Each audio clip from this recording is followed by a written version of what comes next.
Hello, everybody. Welcome in to Two Countries, Two Americas, All Sports. I'm Nicholas Hill, a Tennessee Titans fan, reporting to you live from Chattanooga, Tennessee, United States. This is what happens when your team drafts will leave us. Joining me, as always, down in Americana, Sao Paulo, Brazil, is Gustavo Tomazeli and special guest, our former RSS colleague and friend, Dylan Becker. Guys, how are we doing? Doing good. A little bit allergy season starting here, I guess, in Americana. So a little bit sneezily, but I'm doing good. I survived. I thought I was going to die on Saturday, but since the game was 0-0 in the Americana Santa Barbara Derby, I made it all right. My colleagues of the radio station were a little bit worried. Just for context, Dylan, it's like if Tennessee, Florida playing the swamp, and I went to broadcast for Tennessee. So it's always risky, especially when you have an open press box. But the game was still. No, I'm definitely going to talk about the game and stuff. But it was a fun weekend.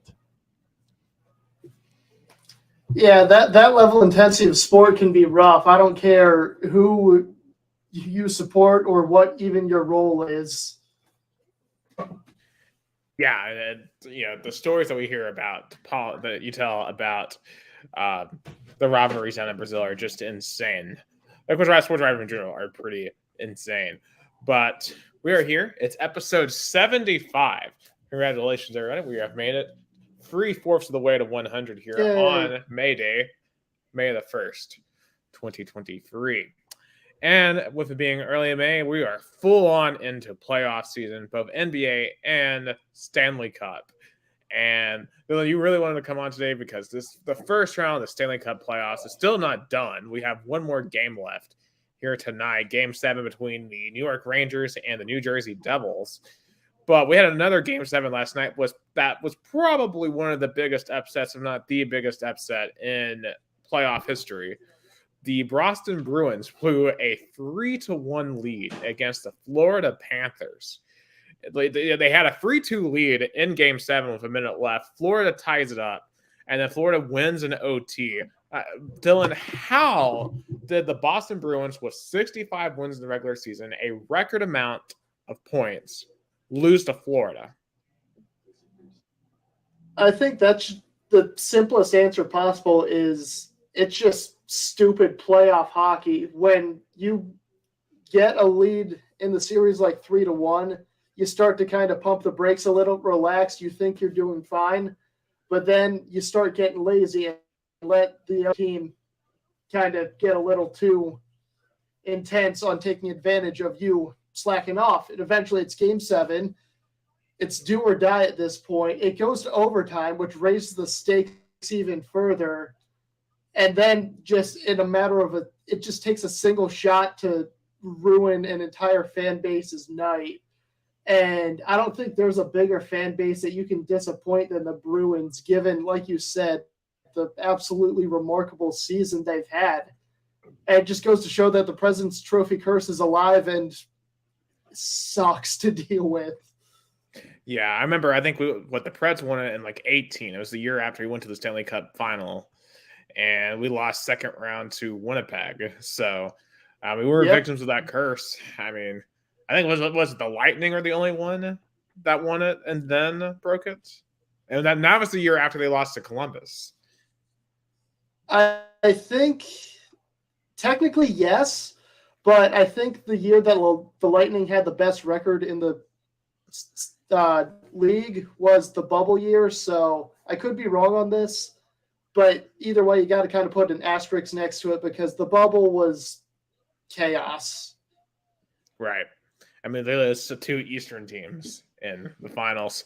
I guess my question to you, when it comes to Boston, like, what does this do for them moving forward? Is this the situation where this was the shot for them to win a title, or can they bounce back like Tampa? Because what I'm reminded of is Tampa getting swept by Columbus a few years ago, and of course you have the meme of their Twitter post. We know this is not how we want it to end, and all that. And then they came back and they won the 2 straight championships. Will Boston be able to position themselves in a way to do that? or is this a situation where Boston isn't coming back? I was watching a urinating trees video on this, and he's like, "Yep, I watched that this morning screwed too. Yourself. You screwed yourself." Boston is one of the most consistent teams. Oh, hello, Jason. Oh, hey, surprise guest, Jason. Wow, record show. Full on show. Wow. Dylan, I'm not trying to steal your thunder. Please continue talking badly about Boston. Everyone loves it. Well, first of all, I'll censor myself a little bit. Made for horses roads, like you always say. Second, Boston has always been a playoff team. I can't remember a time in my life where they weren't in the playoffs. But this is absolutely demoralizing for them, of course. If out of all the years that I've seen them play, this was the best one of any team in general. They did a good job in the 2019 finals when they lost to St. Louis, which unfortunate, but that was also a very solid Bruins team. And it's just a matter of rotten luck. Every year they make it to the playoffs, round 1 or 2, they get eliminated, and the cycle continues. It's just a matter of finding the right formula to get them past that slump they're dealing with.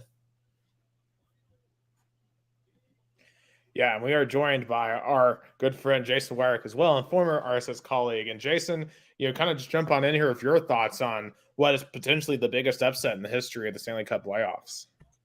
Oh, I don't know about that. There's been a lot of those, but look, the Boston Bruins had the best regular season of all time, and then they went out and got beat by an inferior, and I'm very confident in saying inferior Florida Panthers team. And I think that it's great for the sport of hockey, though, because this just shows how crazy the Stanley Cup playoffs can be, and it shows why playoff hockey is one of the most exciting times in all of sports. Absolutely. And speaking of playoff hockey, the Rangers and the Devils have just started in their Game 7, and that, I imagine, will be a very intense game in Newark. But you're right about that. I mean, the Stanley Cup is it's just an unbelievable, just how intense it is each game. And it's crazy how the series can just change on a dime. Like, you switch out a goalie, you switch out some pieces, switch out the lines, and the momentum can switch so fast. Gus, were you trying to jump in? No, I was going to say, there's a lot of talk about in American sports about parity. Like, the National Hockey League is the league with the most parity, especially when it comes to regular season to the playoffs, because the Boston Bruins are the latest example of teams that dominated the regular season but couldn't translate that into the postseason. So it shows that the intensity of the game in the playoffs is literally different from the regular season. I feel like the translation between the when it goes to regular season to postseason hockey, I feel like it has the biggest change. Yeah, I think that. It's just the intensity. I think it's different. There is a big difference between, as Dylan brought up, there's a big difference between regular season hockey and playoff hockey, and the ability of each team to come out and respond to the bell when it rings is super important. And a team that has struggled to answer that bell for 2 decades now have been the Toronto Maple Leafs. And they finally, though, they got over the hump this past weekend, winning it in overtime to beat the Lightning in 6. And I think, for the talk of the Bruins, this being a do or die situation for them, I think for the Maple Leafs, they had to win this series. Or otherwise, you had to really question, were you ever going to win with Austin Matthews? Were you ever going to win with some of that other talent on that team? And it just a massive, massive victory. I think just more psychologically. It's like when Tennessee went and beat, LSU on the road last year, Psychologically, we just had to prove to ourselves that you could win a series like that. Like the Maple Leafs had to prove they could win a game like that. And Toronto is also a consistent team, but in kind of the opposite way of you can guarantee a first-round exit the majority of the time. And the fact that that's over, it's not that I'm mad at Toronto for succeeding. It's just that they were the laughingstock of the NHL for so long when it came to playoff hockey. Now that they finally got the monkey off the back, who do we make fun of now, first of all, just because... Who do we make fun of? It's Boston. It's Boston. Well, okay, yes, of course.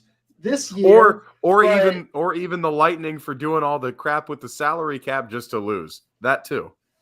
I mean, I think the Coyotes are the most low. The Coyotes are the most low-cal franchise in the entire NHL. No, that's fair. But the kind of opposite side of things, again, very happy for Toronto. They pulled off something that's been years in the making. However, this is going to sound hypocritical of me, given the fact that I participated in the storming of Neyland after we beat Alabama. The way they acted after pulling off that win in the first round is, I think, a little over the top, just because they were running around the streets of Toronto, setting off fireworks, climbing up the light posts and stuff. You won the first round of the playoffs. Like, chill, that's Stanley Cup Finals level of intensity. Hey, at least they weren't Vancouver and burning the town down because they lost in 2010. There's that. I mean, at least that makes sense because that was the finals. As horrible as that is. Listen, I'm gonna say this. It was 19 years in the making. Nick, how many years did we lose in a row to Alabama? 15, and that's exactly what I was thinking. I celebrated that like a title. Exactly. Sometimes you have to do that. And as much as we like to make fun of them, I get it. I do. Because anybody that saw my video reaction to the field goal to beat Alabama knows I feel exactly the same way. I mean, Dylan, we saw you smoking a cigar on Alabama's bench. That's amazing. Just let them have their moment. I know, but part of me also wanted to see the absolute humor of them getting bodied by Boston in the next round. And now I have no idea what's going to happen in the East, because Florida is just oddly good as of the past couple years. Toronto finally, again, getting the breaking their playoff losing streak.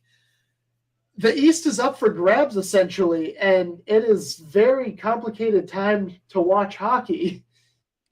And I want to ask you this, Dylan. With the playoff being so unpredictable, do you think this will be the year that finally a Canadian team will break the streak and win it all? I kind of want to say yes, because one of my brackets and one of my longtime fantasy Stanley Cup Finals matchups has been one Edmonton of my brackets. Toronto. Pick with conviction. Hey, I had two. One that I did out of irony, the other I did with my brain. But it was one of my two brackets was Edmonton versus Toronto. I kind of threw that together as a joke because I didn't think Toronto would pull off the upset. But it might be a reality, and you'll have two of the greatest players of the past 10 years, McDavid against Matthews in this scenario.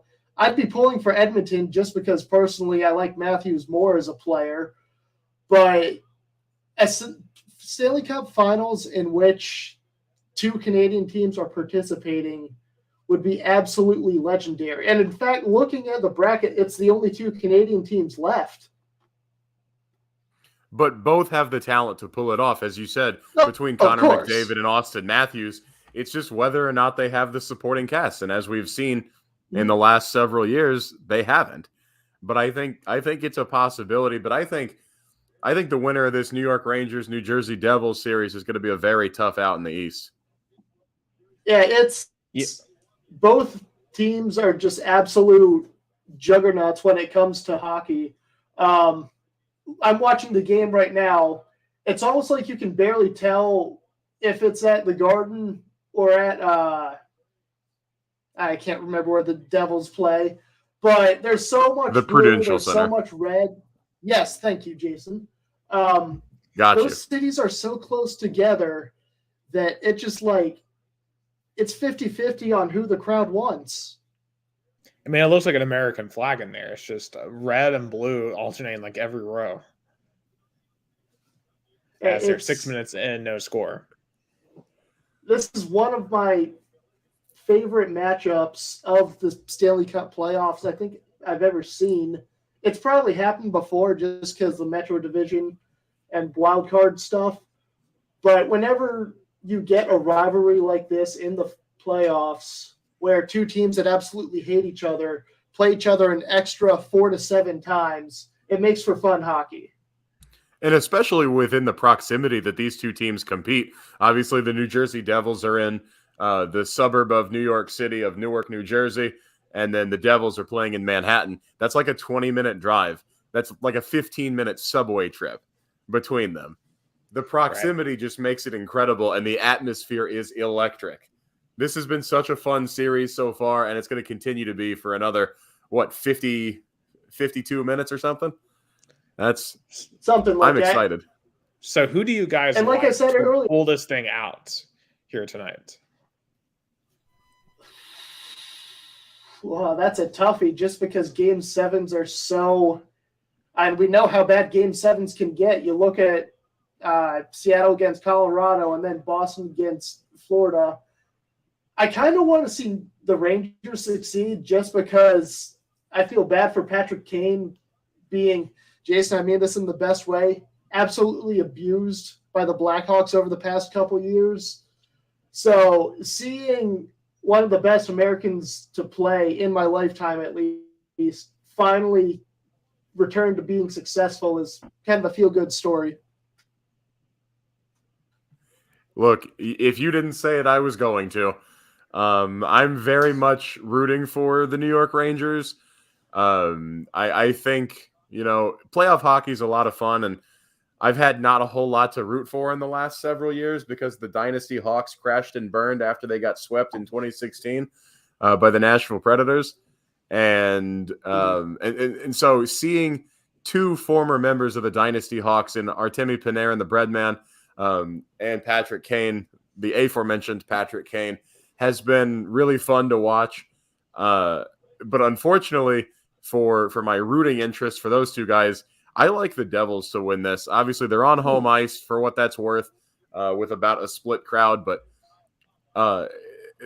their play has been remarkable in the last couple of games. Obviously, they got outmatched in Game 6, but I think that was more to do with the lackluster play of Akira Schmidt rather than the play of the team, because I think they've outplayed the Rangers in the last 4 games of this series. It's just Schmidt's poor performance in Game 6 really cost them. Now, Dylan, I know you know a lot more about hockey and the finite aspects of it than I do, but from what I observed, the Rangers have just been getting bodied.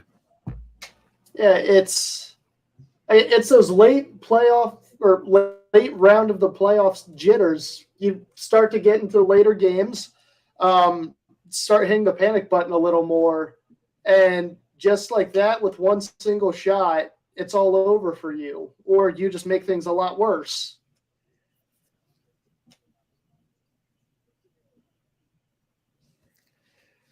Yeah, I don't know. I do lean Rangers here, but as you guys said, Game 7s are very chaotic. So I mean, I think it'll go down to the end of possibly an overtime match.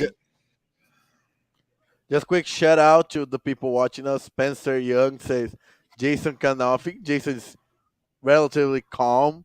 My friend Allison D'Amato that were with me on Saturday at Rio Branco Broadcasting. Francisco Ventreschi, Dota here in Brazil watching us. Yeah, and the one Eastern Conference matchup we have not mentioned was the Hurricanes and Islanders. Hurricanes won that series. Yeah, for what that's worth. Yeah, I think whoever wins tonight, I think will beat the Hurricanes. Yeah, that's a reasonable statement. As you guys know, I absolutely love hockey. I thought that was kind of a boring series. I'll be honest. No, you don't love hockey. What do you love more, hockey or Green Day? Oh, hockey, definitely. And even though I have my Green Day poster hanging right above me, All right, hockey or the hockey. Foo Fighters? Always hockey. Fair enough. All right.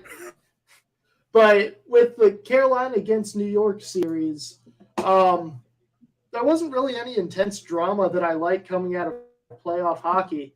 It just seemed like any other playoff series.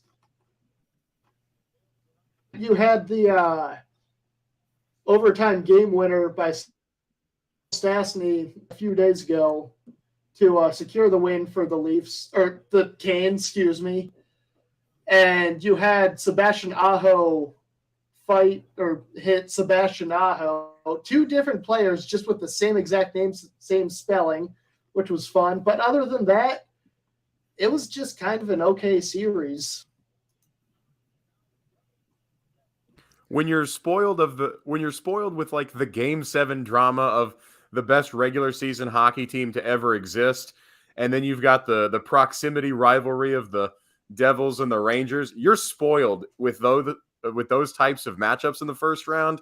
Anything less than that becomes lackluster. The way I see it, the way I see it, a 4-game sweep is always fun to see. 5 and 6 games are kind of 50-50 depending on like what round it is. Game 7s are also dramatic. So when you're in that middle gray area of you kind of have a general idea of who's going to win it, but you never know, it's not as entertaining to watch. Yeah, definitely. The sweeps are memorable. The Game 7s are memorable. The stuff in between, not necessarily.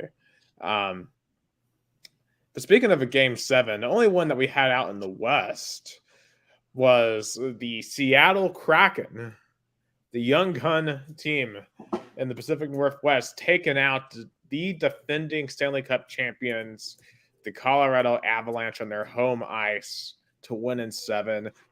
I mean, you know, we saw Vegas come in their first year, make it all the way to the Stanley Cup Finals, and now the Kraken have come in and they've won a playoffs. Yeah, and of course your team, the Washington Capitals, got themselves a ring against Vegas, and Seattle's come in their second, I believe this is their third full season, have now won a playoff series. That's just so impressive to me that these teams are able to come in and have success so quickly. I mean, it's always hard to be the new guy on the block, being an expansion team. Going back to Vegas their first year, that was just lightning in a bottle, not supposed to happen. Things just kind of worked out like that. But after you get through that first year of kind of taking the punches from everyone else, you can kind of start figuring out where you belong in the league and what you have to do right to prove putting a team in that city wasn't a mistake. And hockey in Seattle, I think, works. It's Washington State's obviously cold, so we can't make fun of them for not having ice like they do in Florida. It's the Northwest, so it's like literally right next to Canada. Anytime they've played Vancouver, it's been a fun matchup. And it just kind of, the vibe of the city with the whole like nautical stuff, people are embracing it and rallying around the absolute abomination of a mascot that is Bowie to make an entertaining team. And they're finally proving that Seattle works. And the other thing is in the NHL especially, the expansion draft is set up to help these teams succeed early to draw in fan interest. And not necessarily directly through the expansion draft, but through the actual NHL draft. The Seattle Kraken were able to select rising superstar Matty Beniers of U.S. Olympic hockey fame. And he is somebody that they're going to be able to build their franchise around for a decade. And having a guy like that to immediately throw in there and be like, that's our guy, that's a good way to get fan support, especially in a region that has been dominated by the Vancouver Canucks for the entirety of the existence of the Vancouver Canucks. The kind of irony on that statement is, oddly enough, Seattle's first-round pick in Matty Beniers was more memorable than I don't even remember who Vegas picked the first round in the 2018 or the 2017-2018 draft, just because everything that team did was more memorable than the draft.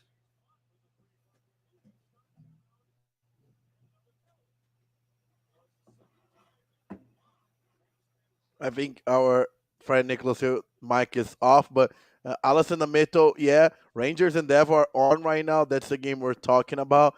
And fun fact, Allison, they are kind of like Rio Branco and União Barbarense. Their cities are next to each other, 20 minutes apart, like we have here.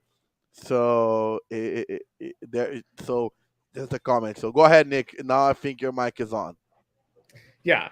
What I was going to say is, it's interesting that these expansion drafts are really set for these teams to really succeed. But I mean, I do think you still have to have competent front office management to really succeed at it. And I brought up like the Arizona Coyotes earlier, and just how much of a dumpster fire they are every single year because of how bad their front office is, year in, year out. And the Vegas Golden Knights, I mean, it's been 6-7 years since they have been introduced to the league, and they were the number 1 seed this year in the West. So Vegas clearly has established themselves year in, year out. I'll be interested to see if Seattle's able to do that. It sounds like they got a lot of young pieces to do so. And I guess my other thing with Seattle is, if they really have a lot of successful runs, especially the shows with the crowds up there, because obviously that Seattle crowd was electric. I just wonder if this helps them one day maybe get back to Supersonics. That's what I would love to see.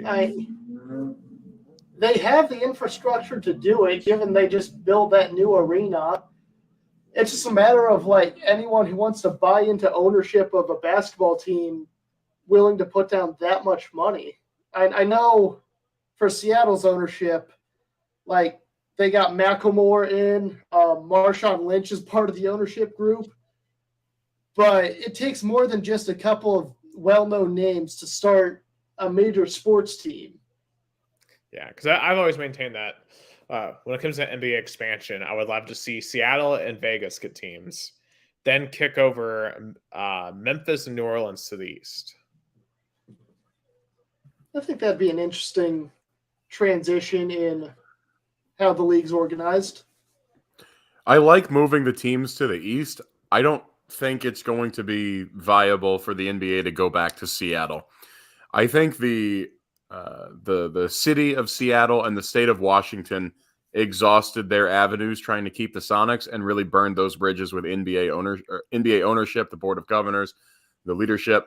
Obviously, David Stern is no longer around, but Adam Silver was around for that time when the Oklahoma City ownership came in and eventually did move the franchise out of Seattle to Oklahoma City. And I don't think basketball is coming back because they've burned those bridges and those ships have sailed. In my view, it's going to take a long time for that to heal over. In my personal opinion, I think the best thing to ever happen to the city of Seattle, as far as arena sports go, are getting the Kraken, because they're proving that they can be a viable market, and it's a good rallying point for a city that the Mariners haven't been good. They lost the Sonics, and then they had the Seahawks were good for good 5-6 year run, but they've been mostly down in sports for quite a long time. Yeah, I mean, their MLS team is really good. I mean, they got the MLS Cup a couple of times. They won one of the biggest titles for me in North American soccer history, which is the CONCACAF Champions League in this new era, going to the FIFA Club World Cup. Of course, they couldn't make it to the semifinals, which was disappointing, but still was a great accomplishment. Yeah, and the Washington Huskies made the college football playoff a couple of years ago as well, and they were pretty good last year, and I think they're going to be a top 15, 20 type team this year as well. But obviously, college football, it doesn't ring the same in that region of the country like pro sports does. But very impressive. And then for the Avalanche, I think they're just, I guess, victims of the chaos of the Stanley Cup. I mean, obviously, we know how good they were last year to win it all, and just it didn't work out for them this time. I mean, It just really shows how chaotic that hockey is. It's a 2-month grind. At Game 7's, like we've been saying essentially the whole show so far, they're rough. They hurt you. You're tired at the end of the series, and it's either win it all right now or get the golf bag ready because you're done for the season. Yeah. Also in the West as well, the aforementioned Vegas defeating Winnipeg. I don't think that was much of a surprise as the 1 seed. I liked seeing that just because, first of all, it was a rematch from the 2018 Western Conference Finals where Vegas went on to, again, play Washington and inevitably lose. But that's, even though you don't really imagine a rivalry between a city like Vegas and a city like Winnipeg, the history between those two teams is there. A lot of those players who are still around remember that game and the feeling that it brought on both sides. And they're probably still mad about it. And having another opportunity to go at the guys that, well, from Winnipeg's perspective at least, have another go at the guys that ruined your Stanley Cup chances, you're out for blood, and you want that playoff spot that they stole from you. Now, it didn't work out for them because Vegas beat them 4-1 in the series. But next year, if it happens again, it'll be one of the most talked about series, in my opinion. Yeah, and also on that side of the bracket too, the Edmonton Oilers got done in 6 over the Kings. I think, obviously, of course, we're talking about the Maple Leafs getting it done in 6. I think this was also huge for Edmonton. Go over the Kings. So the Kings are just they feel like one of those teams that could come out of nowhere and make a Stanley Cup final run. And that they have. I remember when the Kings used to be good, but the issue is, we were talking about earlier, Edmonton is just hitting on all cylinders this year. They finally kind of have a sense of who they are as a team. They got the right formula down, and McDavid wants his Stanley Cup. He's been around since, I want to say 2015, 2016. And all he has to show for are a couple of stat trophies, which of course are massive accomplishments. No one has put up numbers like him. But much like Ovechkin back in the day, the one thing eluding him is the Stanley Cup.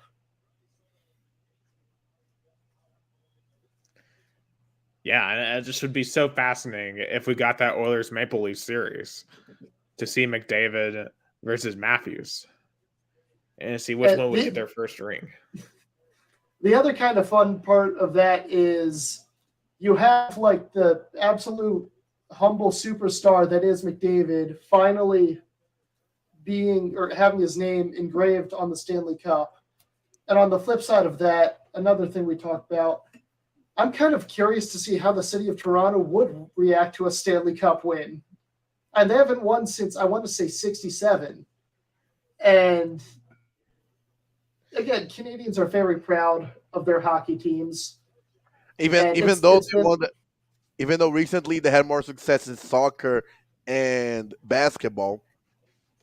Yeah, I remember the Raptors NBA championship win a few years ago. They were happy about that. I saw people run around the streets of Toronto on YouTube.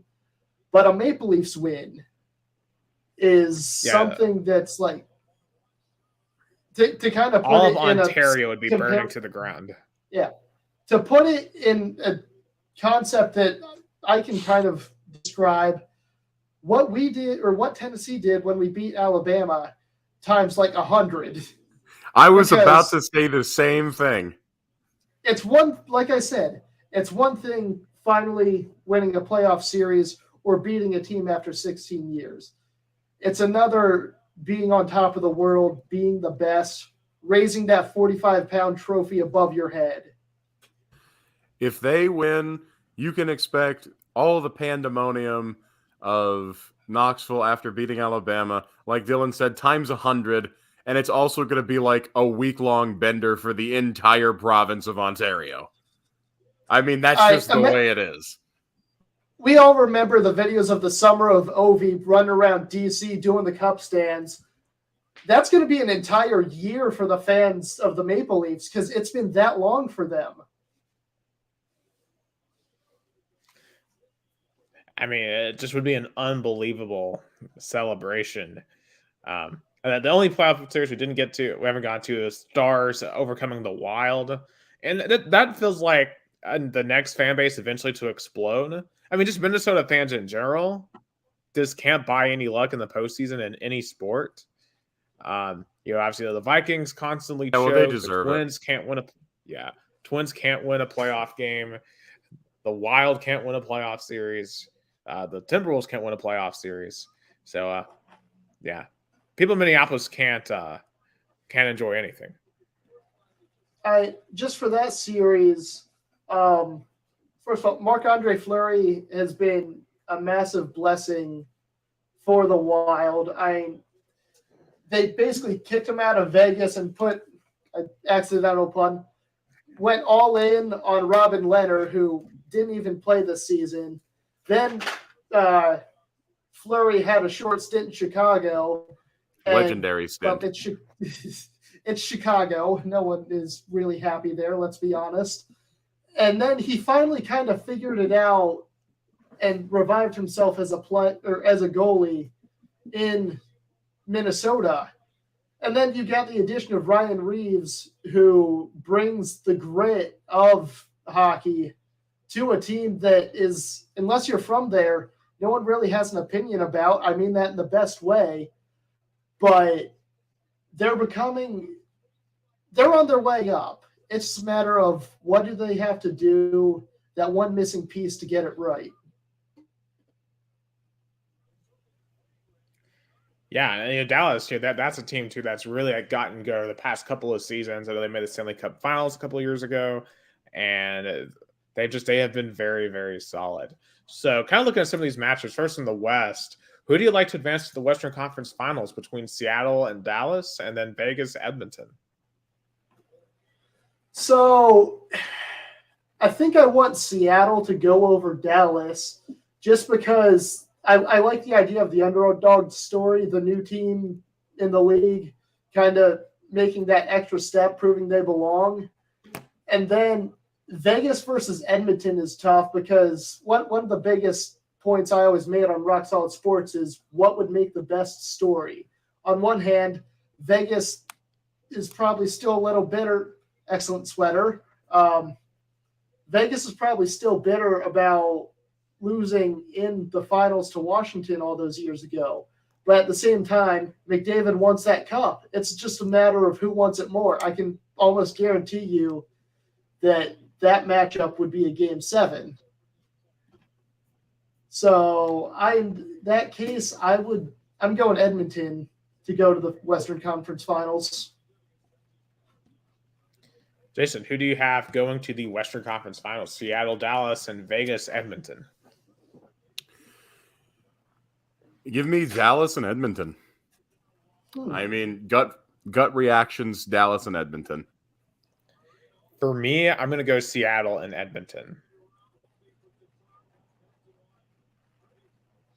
I think your mic's off, Gus. It's a Canadian matchup. Edmonton and? Well, Seattle, Dallas is the other one. No, I got Seattle on that one, but how about the other one? Edmonton against Vegas. Edmonton. It'll be a Eastern Finals with the North kind of taste. Yeah. All right, I kind of like that. Yeah. So over in the East, I guess, depending on Rangers, Devils, who do we think is going to the Eastern Conference between the Florida, Toronto, and then Carolina versus the winner of this game tonight? Well, first of all, first period just ended for both of them, tied 0-0. So winner of that's still up in the air as of right now. I'm still going with the Rangers to win the series, and I think I'll have them go past Carolina as well.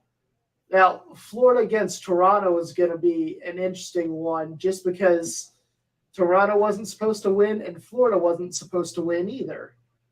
But I think if anyone can advance to the finals, it's going to be the team that pulled off the greatest upset in hockey history.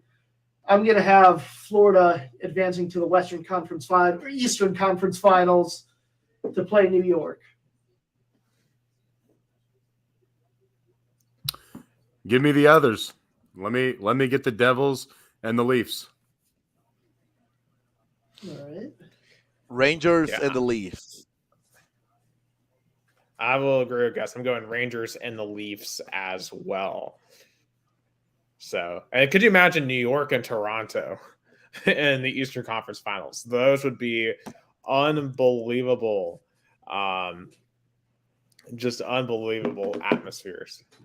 That matchup will show who the truest fans of both those teams are. I'm pretty sure Madison Square Garden and slipping my mind again, where the Leafs play, two most expensive tickets in the entire league.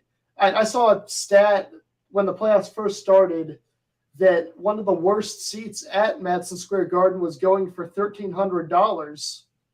So if you're willing to pay out that much money for the Western Conference Finals, and it's only going to get more expensive, and it also depends on who they play, that means you're a true fan of either team. That's it. And we found the one thing that's more expensive than a Taylor Swift ticket. When I was in Toronto in it was January of 2016. I believe the Leafs were tanking for Austin Matthews at the time. It cost me $90 just to get into the arena. It was at that point called the Air Canada Centre. I think it's the Scotiabank Arena now in Toronto. Yes.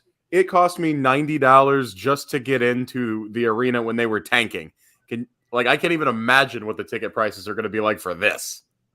I'm pretty sure, even in a good year, you can get to a Nashville game for $90. You know, when the ticket prices go up, that just means they know that people are going to want the tickets, and if you're willing to pay that much, all for it. You're just giving the team more money to buy more players and potentially make them even better. Absolutely. The one thing, one non-playoff thing I want to bring up with in hockey that I kind of saw earlier that was interesting, a report that the Ottawa Senators may be bought by none other than Snoop Dogg. That would be fun. I've heard that, I don't know if they're in the same ownership group or they're going to be competing against each other, but I also heard that Ryan Reynolds was in talks to buy him as well. That's who I heard about. I saw the Snoop Dogg thing too. So I don't know if they're working together or if they are going to have a bidding war for the Senators over this. But I like the idea of these pop culture figures kind of bringing their fan bases to hockey. It's a little odd, first of all, to see Snoop Dogg having interest in the Ottawa Senators, just because I figured he'd be a Kings fan. But if you want to buy a hockey team and you have the money to do it, might as well. Now, on the other side of that, Ryan Reynolds is Canadian, and I think he's from Winnipeg, and I know they're not up for sale, so no point in trying for that. But I know it's every Canadian kid's dream to own a hockey team if you manage to end up being that rich. So it'll be interesting how it all plays out. I'm really fascinated to see if Ryan Reynolds does end up getting the team, or at least part of the ownership group. I wonder if he would take the same sort of marketing approach that he took with Wrexham, the soccer club in the United Kingdom, because their resurgence to prominence, they are the third oldest club in the world. And he bought them for some really, really, really low figures, like £5 million or something. And now they're worth like £200 million. And it's ridiculous what just a little bit of creative marketing can do. I know he and Rob McElhaney produced that, I think it's on Hulu, the documentary following just kind of the process of them buying the team and making all those changes, and it ended up working out for them. That being said, having the eyes of the entire league's fan base on you puts a massive target on your back. So if Ryan Reynolds and or Snoop Dogg managed to mess this up, they'd be hearing it from the fans. Yeah, and when it comes to Ottawa, that's a team that needs some juice. I mean, the only person who's made them relevant in the last decade was Craig Anderson. So, I mean, I would love the juice. And, Ottawa is not the first city you think of when it comes to this particular deal. But, hey, when it comes to professional sports, you got to jump in anywhere you can because the ability to buy a team is so rare. So I think it would be a cool thing for hockey, and I would be very interested to see what that means for the Ottawa Senators. I guess honestly, we should probably rename the league. Yeah, we should probably rename our podcast to Free Countries to America's All Sports. Because I feel like we talk just as much about Canada these days as the United States and Brazil. That's true. Today we had a guest country, kind of. Yeah, guest country of Canada. Anyway, not even Canadian, and I'm representing Canada. Yeah, go switch topics a bit to NBA playoffs. That is also entering its second round. And speaking of, obviously, Stanley Cup, obviously way more chaotic. It always is more chaotic. But NBA in its own right has been a bit chaotic itself this year. This is the first time ever in NBA playoff history that each seed is represented in this second round from 1 to 8. You have the number 1 Nuggets. You have the number 2 Celtics, the number 3 Sixers.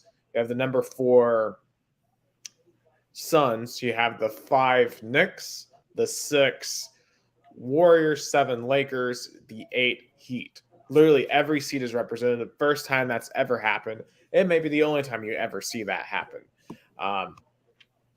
And obviously, kind of, a lot of this is kicked off by the respective failures of the Milwaukee Bucks and the Memphis Grizzlies. The Milwaukee Bucks, they lost in 5, and the way they lost in 5 was just insane. They had a double-digit lead in the fourth quarter in Game 5, and then they go on to make 3 buckets in the entire fourth quarter. And Jimmy Butler goes crazy down the stretch, forced it into OT, and Milwaukee just can't hit anything. And Giannis has not yet learned how to shoot free throws. I mean, even when they won the title in 2021, Giannis struggled at free throw shooting. And it cost them here in 5. I mean, it's not they just lost. They got gentlemen swept by the 8 seed Miami Heat. It just a very disappointing series for the Bucks.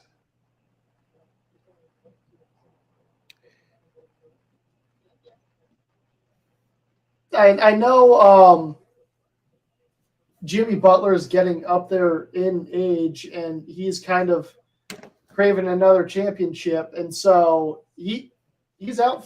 He wants it, and kind of Miami's gentleman sweep over Milwaukee proves it. You guys saw the speech that he said about like failure? Like, it was inspirational, but I get the point. Like, this Milwaukee team is aging up pretty fast, and how much further their window of championship is going to be open. Yeah, it feels like this is a one and done championship team.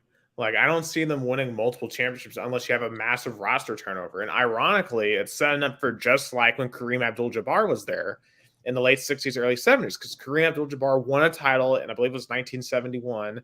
And then the year afterwards, he left for Los Angeles, and Milwaukee was in the wilderness for 50 years until they got Giannis and were able to win another title in 2021. And it just feels like Milwaukee's just one of those franchises that's only going to be able to win a championship like every 50 years. And, series like this kind of prove it. And you almost got to wonder, is Giannis going to end up like a Dirk, where Dirk only won 1 title, And winning a championship, obviously that's impressive. That's an amazing accomplishment. And, but there's obviously a difference between those that can win 1 or 2 championships and those that win multiple and are regarded as the GOATs. I think the window is open as long as you have Giannis Antetokounmpo on your team. Now, with that being said, I think it's a lot more difficult to win if you don't have a lot more roster turnover, like you said, Nick. But to that point, though, I do still believe as long as they have Giannis, they do have a chance. Yeah, and I think Giannis is committed to Milwaukee. I really do. As long as they are able to pay him to stay in Milwaukee. But and they will. They'll Yeah. pay him. They'll pay him the supermax, and they'll keep him around, and they'll do what they need to do to keep him around, because they know if they don't, the fan support will dwindle, and that's the fan support dwindling is the killer. It's the slow burn killer of all the small market teams in the NBA, as you know, Nick, as a Grizzlies supporter. Yeah, well, definitely because I wouldn't call myself a hardcore Grizzlies supporter, but I do follow them. You're definitely much more of a Pacers supporter than I would be a Grizzlies. Yeah, speaking of the Grizzlies, my goodness. I mean, you can't walk around all year and talk all kinds of junk. Talk about how, you're not going to give LeBron his laurels until he's 40. Starting fights with the Warriors. Pretend like you're the big, bad bullies of the West. Pulling guns on Pacers players. Yeah. Pulling guns at strip clubs. And then come out and lose by 40 in a game 6. Like, I mean, the Grizzlies have a lot of growing up to do if they're ever going to win a championship. When you have a team full of players who act out, that's going to kill you in the long run. Mm-hmm. You have to, first of all, find that one leader to kind of start taking command of the team. They might have to get a little mean in the process of it and just get everyone in line. Know that, of course, it's a team sport, but the end goal for every team sport is to win a championship. And it's almost like the Grizzlies didn't see that.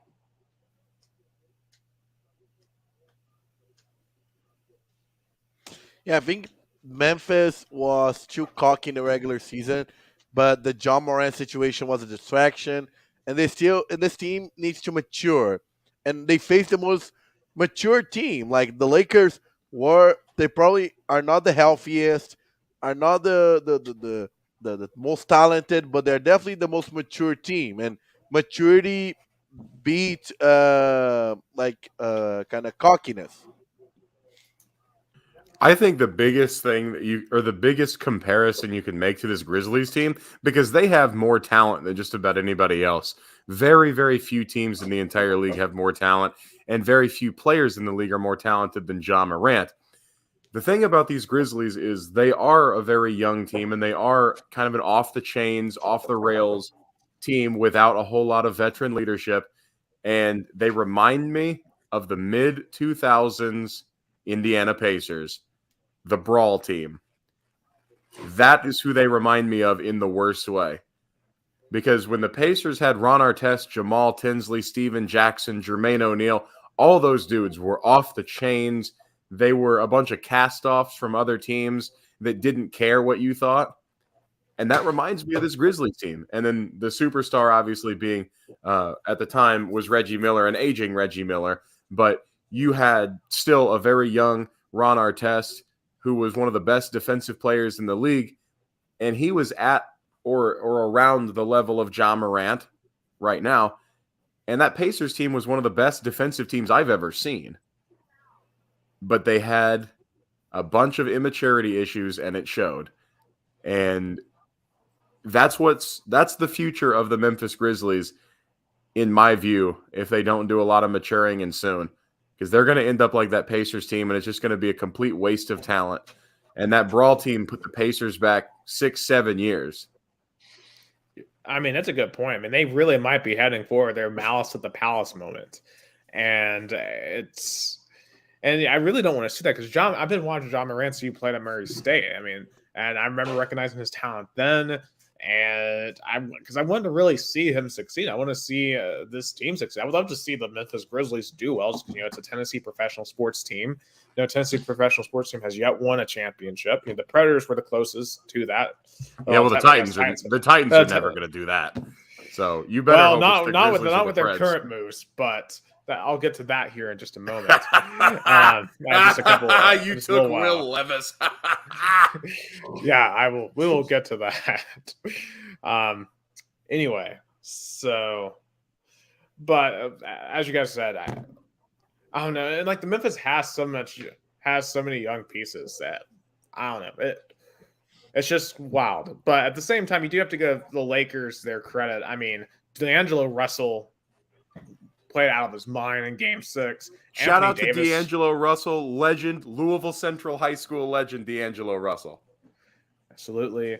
LeBron had a solid game. I mean, obviously Austin Reeves and Rui Hachimura throughout the series were clutch. So it's just, the Lakers, I mean, throughout the year, the Lakers got to a horrible start, and it looked like the whole thing was about to come crashing down again. But hey, they are back and they are rolling, and they are going to have to play the Golden State Warriors. And finally, since LeBron has gone out to Golden State, it's the matchup that I think the NBA and a lot of basketball fans have been waiting for: the Lakers versus the Warriors.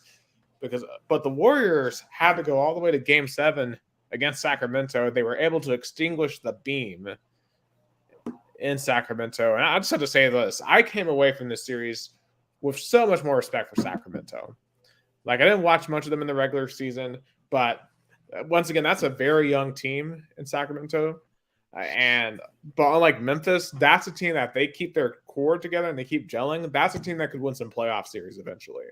Because I think De'Aaron Fox is a legitimate star, maybe superstar. And I think, you got guys like Malik Monk that's pretty good. I mean, Domantas Sabonis, to me. Hey, don't you slander my boy. Don't you slander him. He's very good. He's very good. Look, man, that is the Domas Sabonis for Tyrese Halliburton trade actually benefited all four parties, both players, both franchises, and I'm really happy for Domas that he's in a position where he can do a lot of winning now. Yeah, and especially for a fan base that hadn't been in the playoffs for 16 years. And honestly, it was really sad watching them lose in their home court for Game 7, especially after what they did Friday night for Game 6. But at the end of the day, it just Steph Curry, Klay Thompson, they've been there. They've done that. I mean, Draymond Green had several really good performances in that series. I think coming off the bench was a great move on their part. Also, just kind of on a note, heading into the fourth quarter, Philadelphia-Boston tied at 87 heading into the fourth quarter. So in Game 1 of that series. But Warriors-Lakers, this is for the Stephen A. Smiths, for the Skip Baylesses of the world, is there a better matchup for those kind of people? This is the narrative series. Perhaps, it could be the last time we see LeBron versus Curry. This could be the last. What do we think here, guys? I think this is going to be a super fascinating series. I've only really started paying attention to basketball over the past 5-6 years. But one thing I've noticed in my time watching is how always legendary of a matchup Golden State and LA has been. And this goes back to LeBron's second run in Cleveland with that NBA championship matchup. What year was that? 2016 or 16, the one that came back to 3-1. Yep, I remember that vividly. And that's when kind of the gears in my head started turning of, hey, we're kind of witnessing something special. And then as time went on, we kept seeing LeBron versus Curry. It got more and more exciting. And it's coming to an end now. And it's kind of whoever comes out on top over all of this is, I don't want to say the better player because LeBron just broke the point record a few weeks ago. But it's kind of who wins that rivalry between the two. And I'll say this, when it comes to Curry versus LeBron, I think LeBron just clear is the better player. I mean, LeBron has been the best player on all 4 of his championship teams. Curry has only been the best player on 2 of his teams, because the other 2 were Katie were the best player on those 2 championship teams. And plus, when you look at the playoff, like clutch moments and stuff, like LeBron has had more clutch moments. But I mean, not to take away from Curry, Curry is perhaps the greatest shooter in the history of the league. One of the most revolutionary shooters in the history of the league. But the thing is, they're very different players. So it's kind of annoying to see this debate occur constantly. But the main reason why you have the debate is they both have 4 rings between Curry and between LeBron.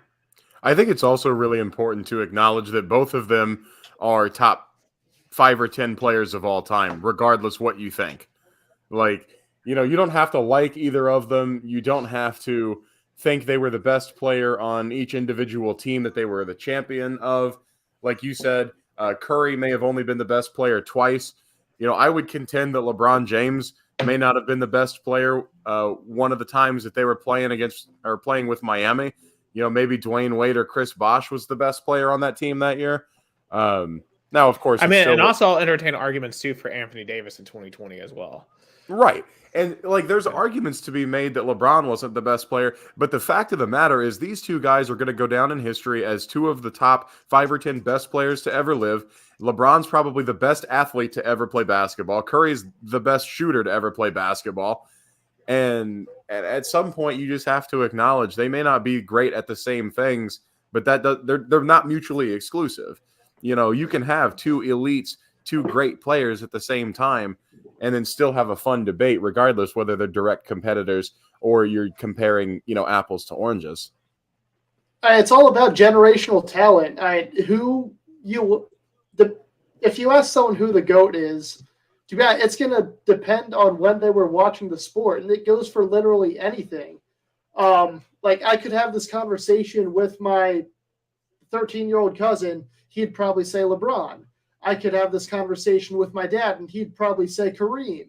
It depends on when you started watching the game and who you kind of paid attention to. Of course it does. There's no other reason I would say Ron Artest is the best basketball player of all time.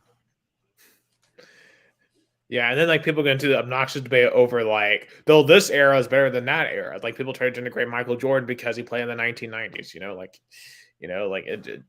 Every era of ball is different than the other. Of course. And then you have, this era of the NBA is soft compared to the 90s NBA. That's just a fact. But that doesn't mean that players now wouldn't be able to play in the 90s. Miss me with that. They would adapt. They would play physically just like they would if they had to right now. It's really that simple. It's also improved so much, and this goes for literally every sport. I saw an interview, not to bring it back to hockey, I saw an interview with Wayne Gretzky a few weeks ago saying along the lines of he wouldn't succeed in today's NHL, but Ovechkin would succeed in his NHL just because of the different kinds of players they were. There's a lot better training. The players tend to be bigger. They are training from a younger age to be these professional athletes, and I definitely think there is some truth to that. But I also think that there's a lot to do with Gretzky just being humble at that point also, because Wayne Gretzky he's arguably the best GOAT of all GOATs. When you talk about the best of all time at what they do, you're thinking, okay, is it Gretzky in hockey? Is it Muhammad Ali in boxing? Is it, LeBron or Jordan? Pick your GOAT in basketball. It's one of those things where I feel like he's just being I think he's being humble because he knows he would succeed. He would have adapted. And I feel like this new NBA style with Steph Curry, I think the way he changed the dynamic of the game, forcing to be a shooter's league, especially from the 3-point range, it made physicality unnecessary and good at shooting, kind of like mandatory to be in the NBA. So it's not saying one is better than the other. It's just adaptability and change of the game. Like like in football, the NFL from like the 2000 Ravens. I don't know if they would have succeeded in today's NFL. I mean, like, look at the Vols right now. I mean, Heupel's changing the game when it comes to college offense. Um, is that a softer form of offense just because it's successful? I mean, the games are always going to rapidly evolve. Like, I think, like, when you look at the basketballs, for example, like, I think the way that we play would have been much more successful 20, 30 years ago. But in this era, it's much more about efficiency, about taking efficient shots. And we happen to take a lot of very inefficient shots. So, and it's all about the analytics. So it's almost like it's going from like stock car racing to open wheel. Like, basketball used to be supposed to be the contact of NASCAR, and now it's the fluid racing of IndyCar and F1. So, is that for better or worse for the league? Unless you're Scott McLaughlin, of course, and Romain Grosjean. Yeah. Sorry, Dylan. I needed to throw that one in there for Nick. Fair enough. Well, I saw McLaughlin, though. He was arguing with, I think it was Landon Cassill, over whether or not NASCAR drivers were more versatile than F1 and IndyCar drivers. So that was an interesting debate. Anyway, where we're at. So, okay, Warriors, Lakers. The other matchup in the West is pretty interesting. Suns, Nuggets. The Nuggets have a 1-0 lead. And, the Nuggets won by 18 points in game one. Jamal Murray went crazy, had 34 points. And to me, this is a huge, huge series for Denver. Like, kind of like with the Maple Leafs, with the Oilers in their first round matchups. To me, this is huge for Denver. They got to prove with the pieces they've got, with Jokic at his peak right now, that Denver can win big series like this. And the Suns are my pick to win the entire thing, as long as KD stays healthy.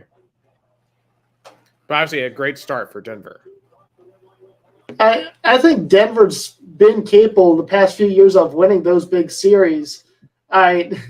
It's still the funniest thing that I laugh at to this day. My first couple weeks on Rock Solid, I just kept picking Denver to pull off the upsets in Game 7, and it ended up working out until basically the very end. So it's not that they're incapable of doing it. It's just a matter of that last step.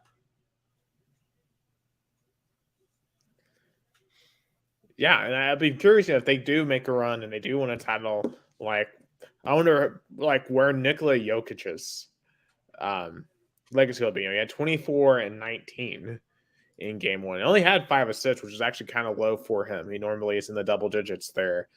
But they had a really nice balanced attack. Aaron Gordon had 23. And when you look at the Suns, Chris Paul only had 11 and 5. Booker and Durant had 29 and 27. But I think the problem for the Suns, and maybe I kind of overlooked this in my prediction of them winning the title, is their bench really didn't do anything. And there's no one had double digits on their bench. Josh Okogie only had 2 points as a starter. Just not a great supporting cast. Because, like, it feels like you're going to have to ask, KD, CP3, and Booker to be amazing every single night for you to win a championship. And, I have, KD to me can be amazing every night. Booker and CP3 are much more streaky, and that could be their problem in this series.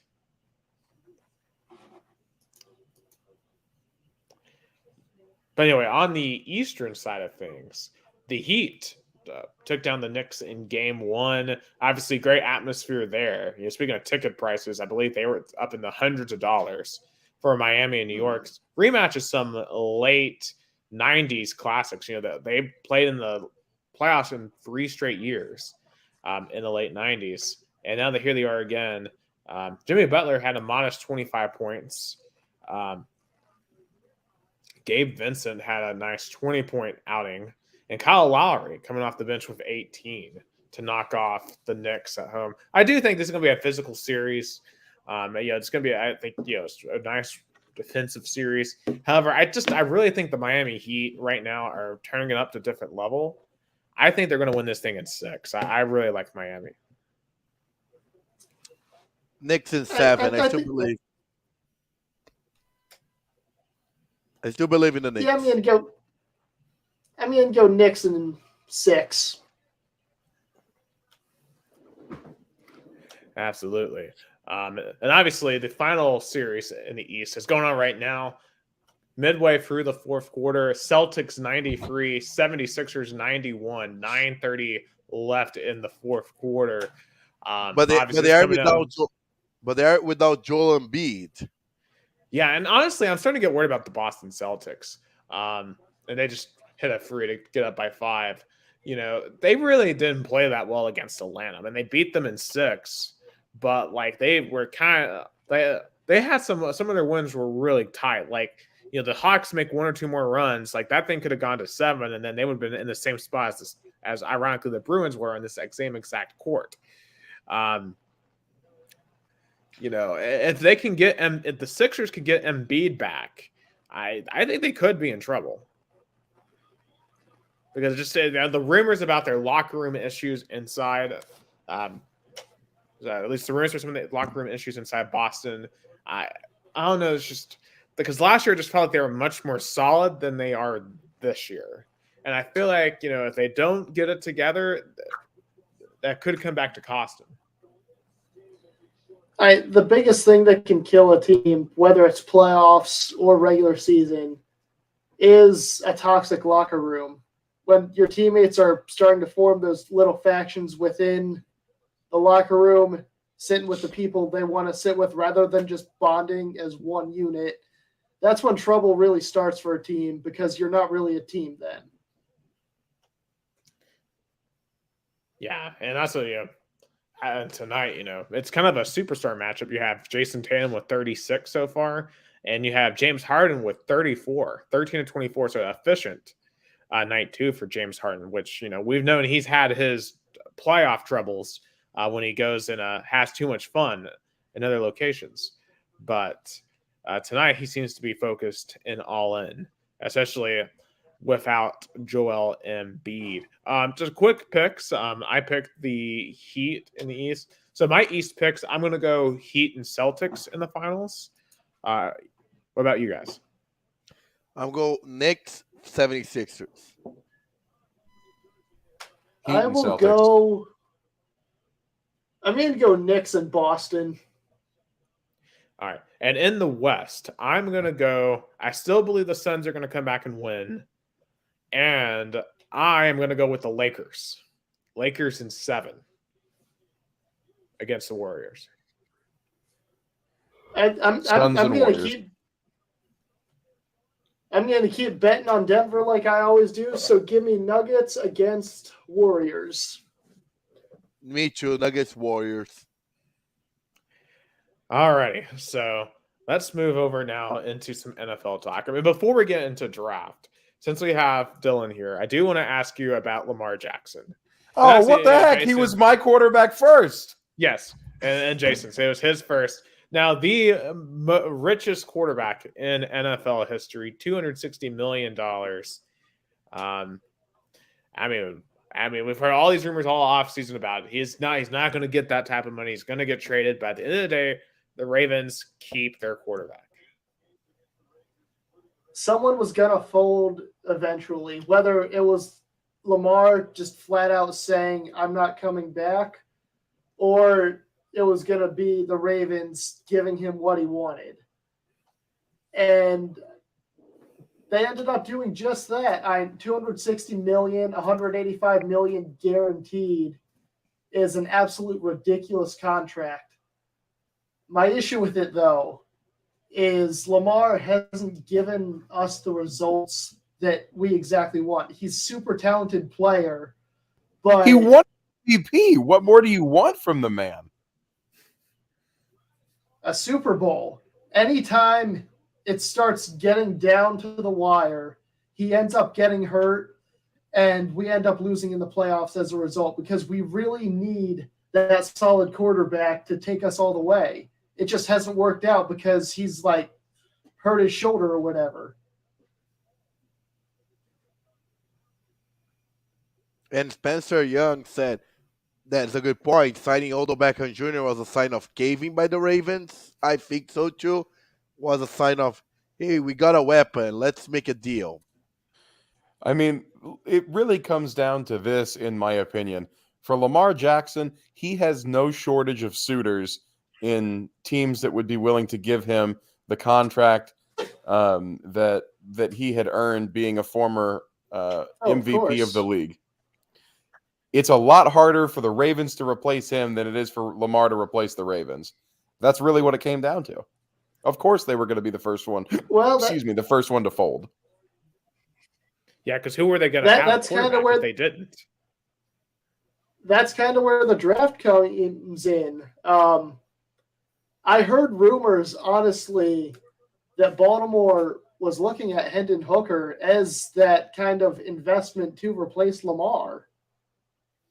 Again, I mean, it's all I love Hendon Hooker. Like, obviously, I'm sure we all love Hendon Hooker, but he isn't going to. Hendon Hooker would not replace Lamar Jackson. Come on, especially coming off an ACL injury.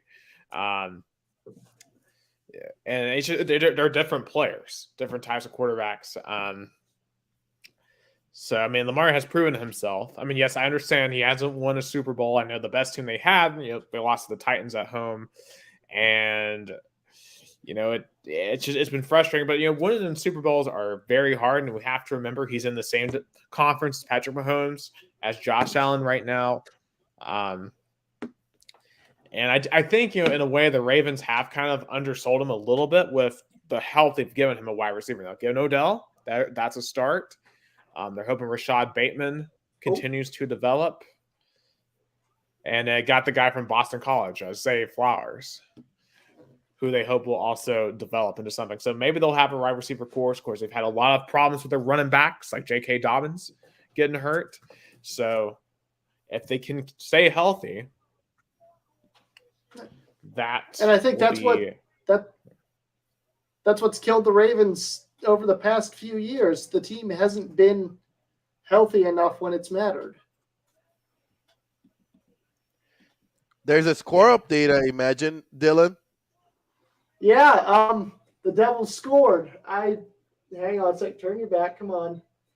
I couldn't tell who it was. It was McLeod. Upward angle. Yes, thank you. Some of these camera angles. But, yeah, 1-0 Devils halfway through the second period. We'll see how it goes. Still also short-handed goal, too, of course. Yeah, also 5.5 minutes. Also, 5.5 minutes left in Boston. 102-102. Heading down into the wire in TD Garden for the second straight night. Of course, thankfully for Boston fans. Oh, man, I thought Harvard was going to hit that. But, but second straight night in Boston, heading down to the wire. All right. This is where the hood's going up because it's time for a funeral. Or I also like to call it the Tennessee Titans Waterloo because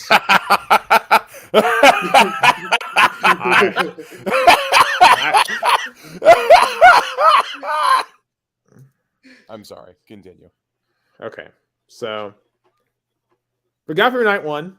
Okay. I liked our first round pick. Filled a need. Wish we had gone Darnell Wright, but he was taken right before us. Nothing you could do there. I thought we weren't going to do something really, really stupid in terms of picking the guy from Kentucky. And as Spencer Young says, poverty franchise Titans. But then I turn in, it's Friday night, and what do I see? Us with the second pick in the second round, trade up with the Cardinals to pick Will Levis. Now, I have seen Will Levis play in person. It was on Halloween weekend this past year. Kentucky, Tennessee. And Tennessee, keep in mind, had a horrific pass defense. I went to 2 games this year for the Vols. Kentucky and South Carolina. In South Carolina, I saw Spencer Rattler throw for like 900 yards and like 10 touchdowns, whatever it was. Like just unbelievable the way he played. And obviously, we saw Bryce Young and Anthony Richardson also have huge games against Tennessee. Even Jaden Daniels and only scoring 13 points at like 400 something yards. Dresser Wynn for UT Martin had like 400 yards against UT defense. What did Will Levis come out and do? This alleged first round pick. He was so alleged that he was a first round pick that we had cameras on him for the entirety of the night. Mel Kiper convinced he's the best player in the draft. What did he do when he came into Knoxville? 98 yards and 6 points.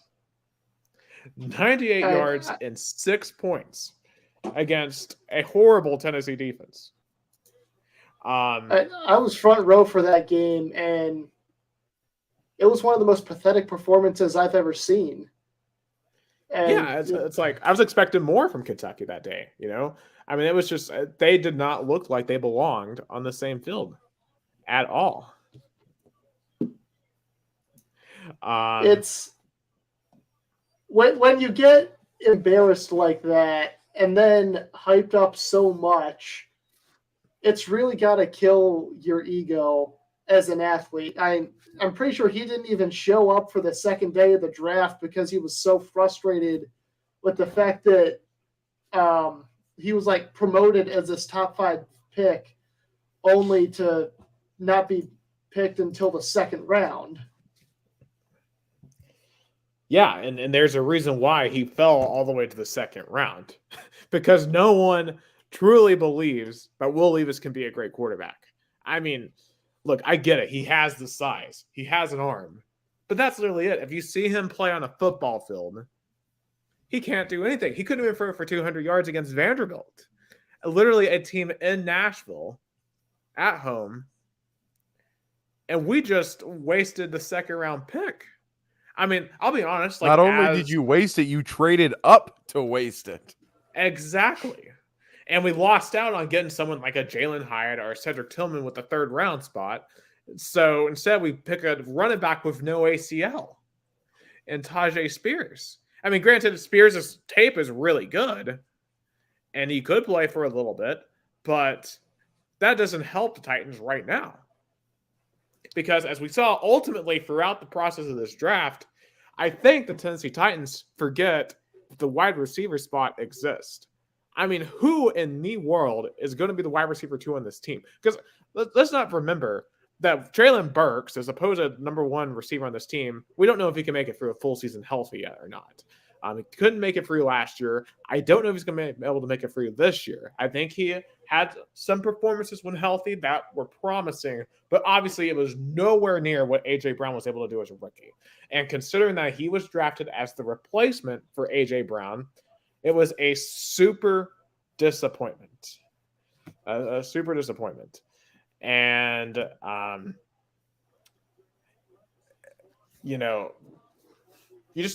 and outside of that, I mean, the second best receiver on the team is Nick Westbrook-Akina. and that says everything you need to know about the state of the Titans. And frankly, at this point, it still is. I mean, we got, what was his name? Colton Dressel or whatever his name is from UT Martin in the 7th round. That's what we invested in the 7th round. We picked a tight end from Cincinnati in the 5th round, who's not even the starting tight end, but the backup tight end. Yeah, Gus, try to get that clip ready to go for Jason for just a second. Yeah, but we felt it necessary to draft a quarterback because I said this last week. I did not think it was necessary for us to pick a quarterback. It's obvious that Ryan Tannehill isn't a Super Bowl winning quarterback, but this team wasn't going to be ever a Super Bowl winning team. Don't tell that to a couple other people, former colleagues of ours, though, because they'll be very angry with that take. Yeah, I mean, that's just honest. And like Spencer Young said, King Henry isn't taking you guys to the promised land, which at this point, you're correct. There was about a 2 to 3 year period where that could have happened. And that was like 2019 for like 21. That was the period that was going to happen. It was going to happen then because like those were actually offenses that played really, really well. Thank you, Spencer. Okay, Nick, I will stop bashing you about the Titans. You're the only Titans fans that has common sense is pleasure to talk to. Thank you. Oh, that's a good compliment. Yeah. I guess. Hey, so Also, someone's got to be able to tell the truth and be able to see the weeds. I mean, I'll be honest. If we had traded like Henry for some picks this time around, I mean, as upset as I would be, just as someone that has grown to love Derrick Henry as a player, I would understand it from a business sense because that we aren't winning anything anything significant in the next couple of years. And frankly, I would love to see Derrick Henry get a chance to win something on a different team. Obviously, I don't think he can win it as a centerpiece at this point because running back shelf lives are just not that big.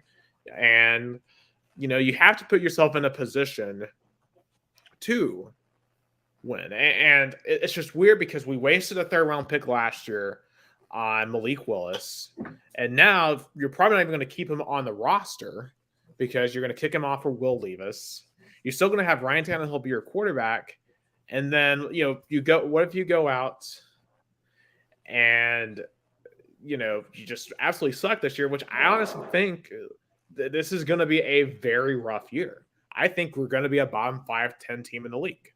And, you put yourself in that top 10 pick and you got a lot of quarterbacks in there next year. Do you pick a quarterback next year, which I think that's what you should have been planning for anyway. I think you should have been loading up on receivers, loading up on offensive linemen this year, and really getting those positions in much better places before you bring in a quarterback next year. Because I would like, if we were in the bottom 3 next year and we could get like a Drake May, a Caleb Williams, a Joe Milton, one of those type players, I would like for them to be able to throw to somebody when they come here. And right now, like if we were to bring in one of those quarterbacks right now, like let's say like we traded away Ryan Tannehill and we threw out Will Levis week 1. I mean, that's a disaster, because the only semi-competent NFL receiver out there is Burks. But like we haven't seen Burks make it through a full season yet. So it's the whole thing makes no sense. Spencer says you don't want Caleb Williams. And I agree, he's not my number 1 choice. Yeah, you really don't. But you also don't want Will Levis. And the fact that he was ever touted as a first-round pick was just baffling to me. And this was the clip that was referenced earlier by Nick. As you guys know, I was on ESPN Louisville after my time at WUTK. And there was one time I got an opportunity to guest host a show with one of the Kentucky guys that is on ESPN Louisville, because obviously ESPN Louisville does cover some Kentucky sports as well as part of the market.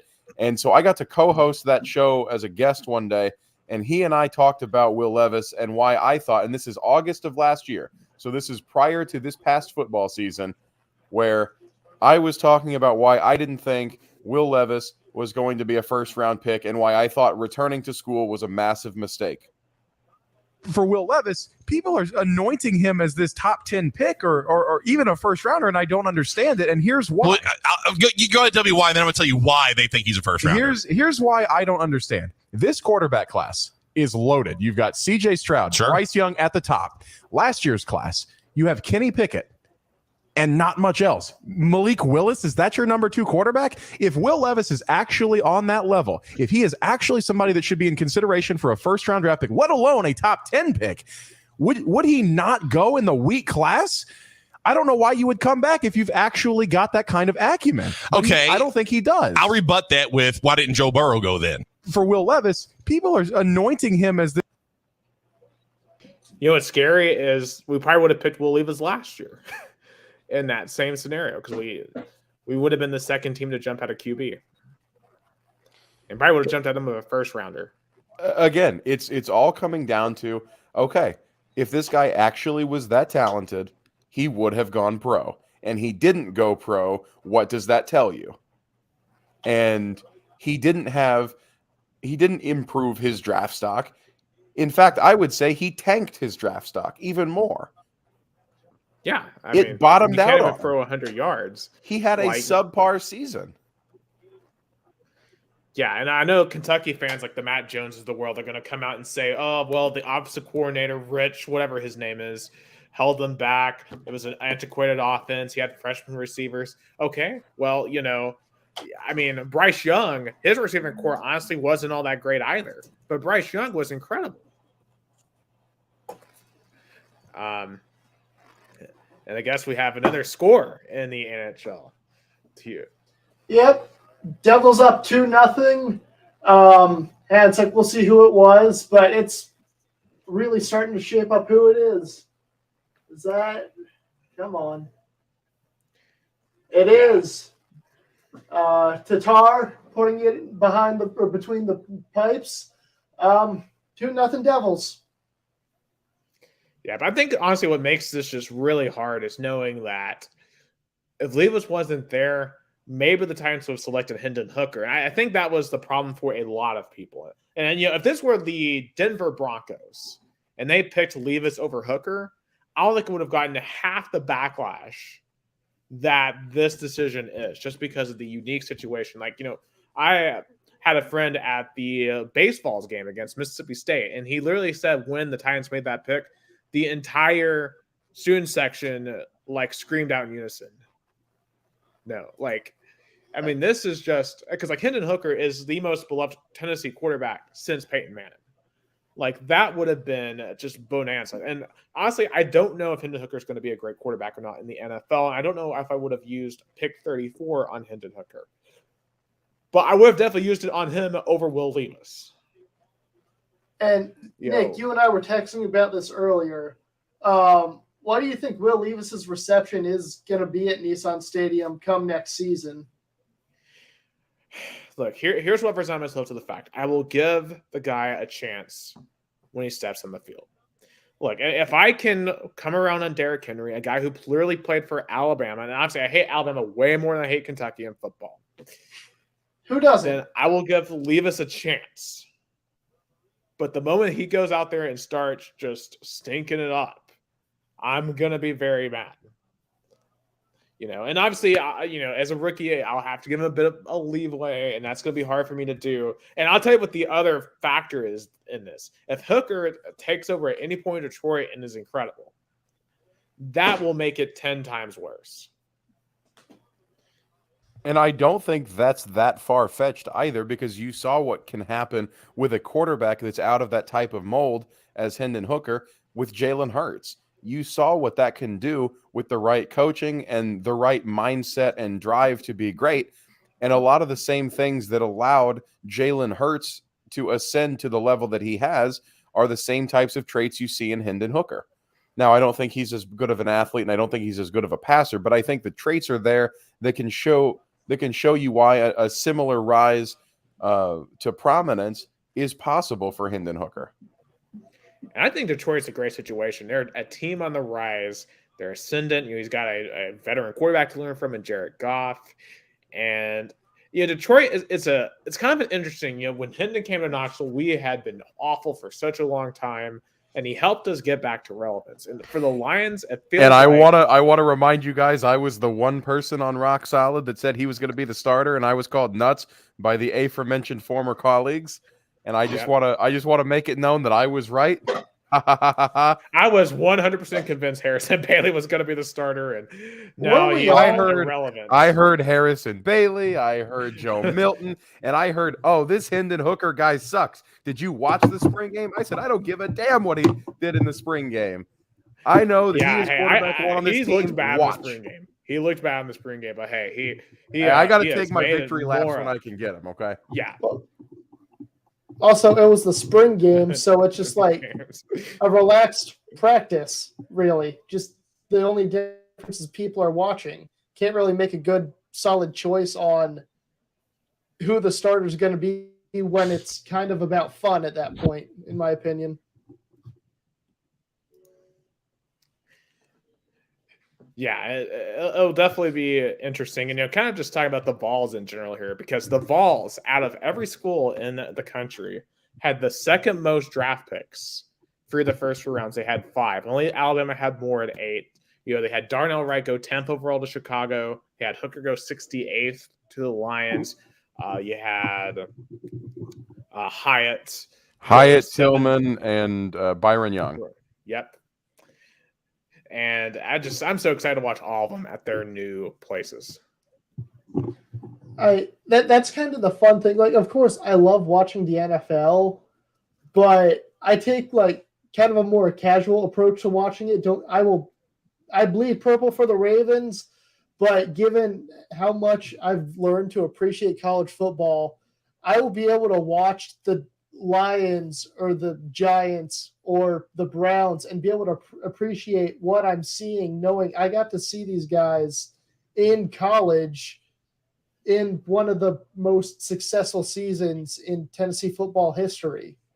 That's exactly how I felt about Jair Alexander and Lamar Jackson when they went pro and got drafted by the Green Bay Packers and the Baltimore Ravens, respectively.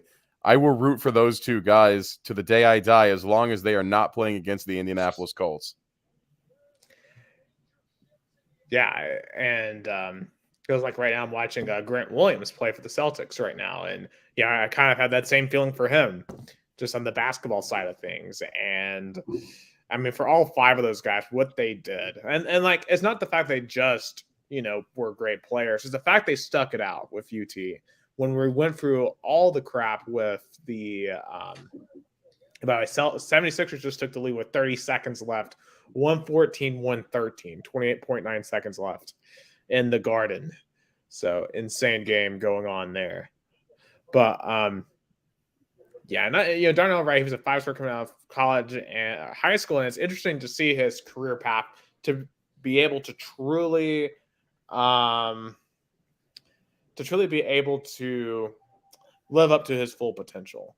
And Chicago, I think with Justin Fields, I think that's a great landing spot for him. We talked about Hooker in Detroit.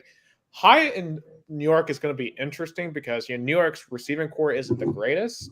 I mean, their best receiver heading into this year is probably Wan'Dale Robinson, and I think Hyatt definitely has a chance to be a starter in that offense. Now he has to play with noodle arm Daniel Jones, so I think that really isn't the greatest fit in terms of a quarterback, but hopefully they'll be able to use him.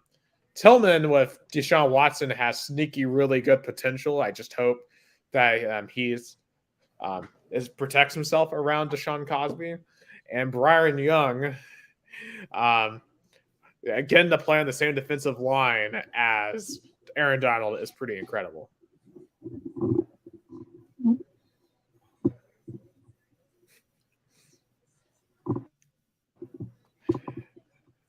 But I feel like the Texans went aggressive in this draft. They got a quarterback and a really good defensive player, so they really, really went aggressive in this draft. Yeah. I'm sorry. Yeah. I need to just gather myself after the comment that was the entirely hilarious but also poignant and sad comment that was just made. The Deshaun Cosby.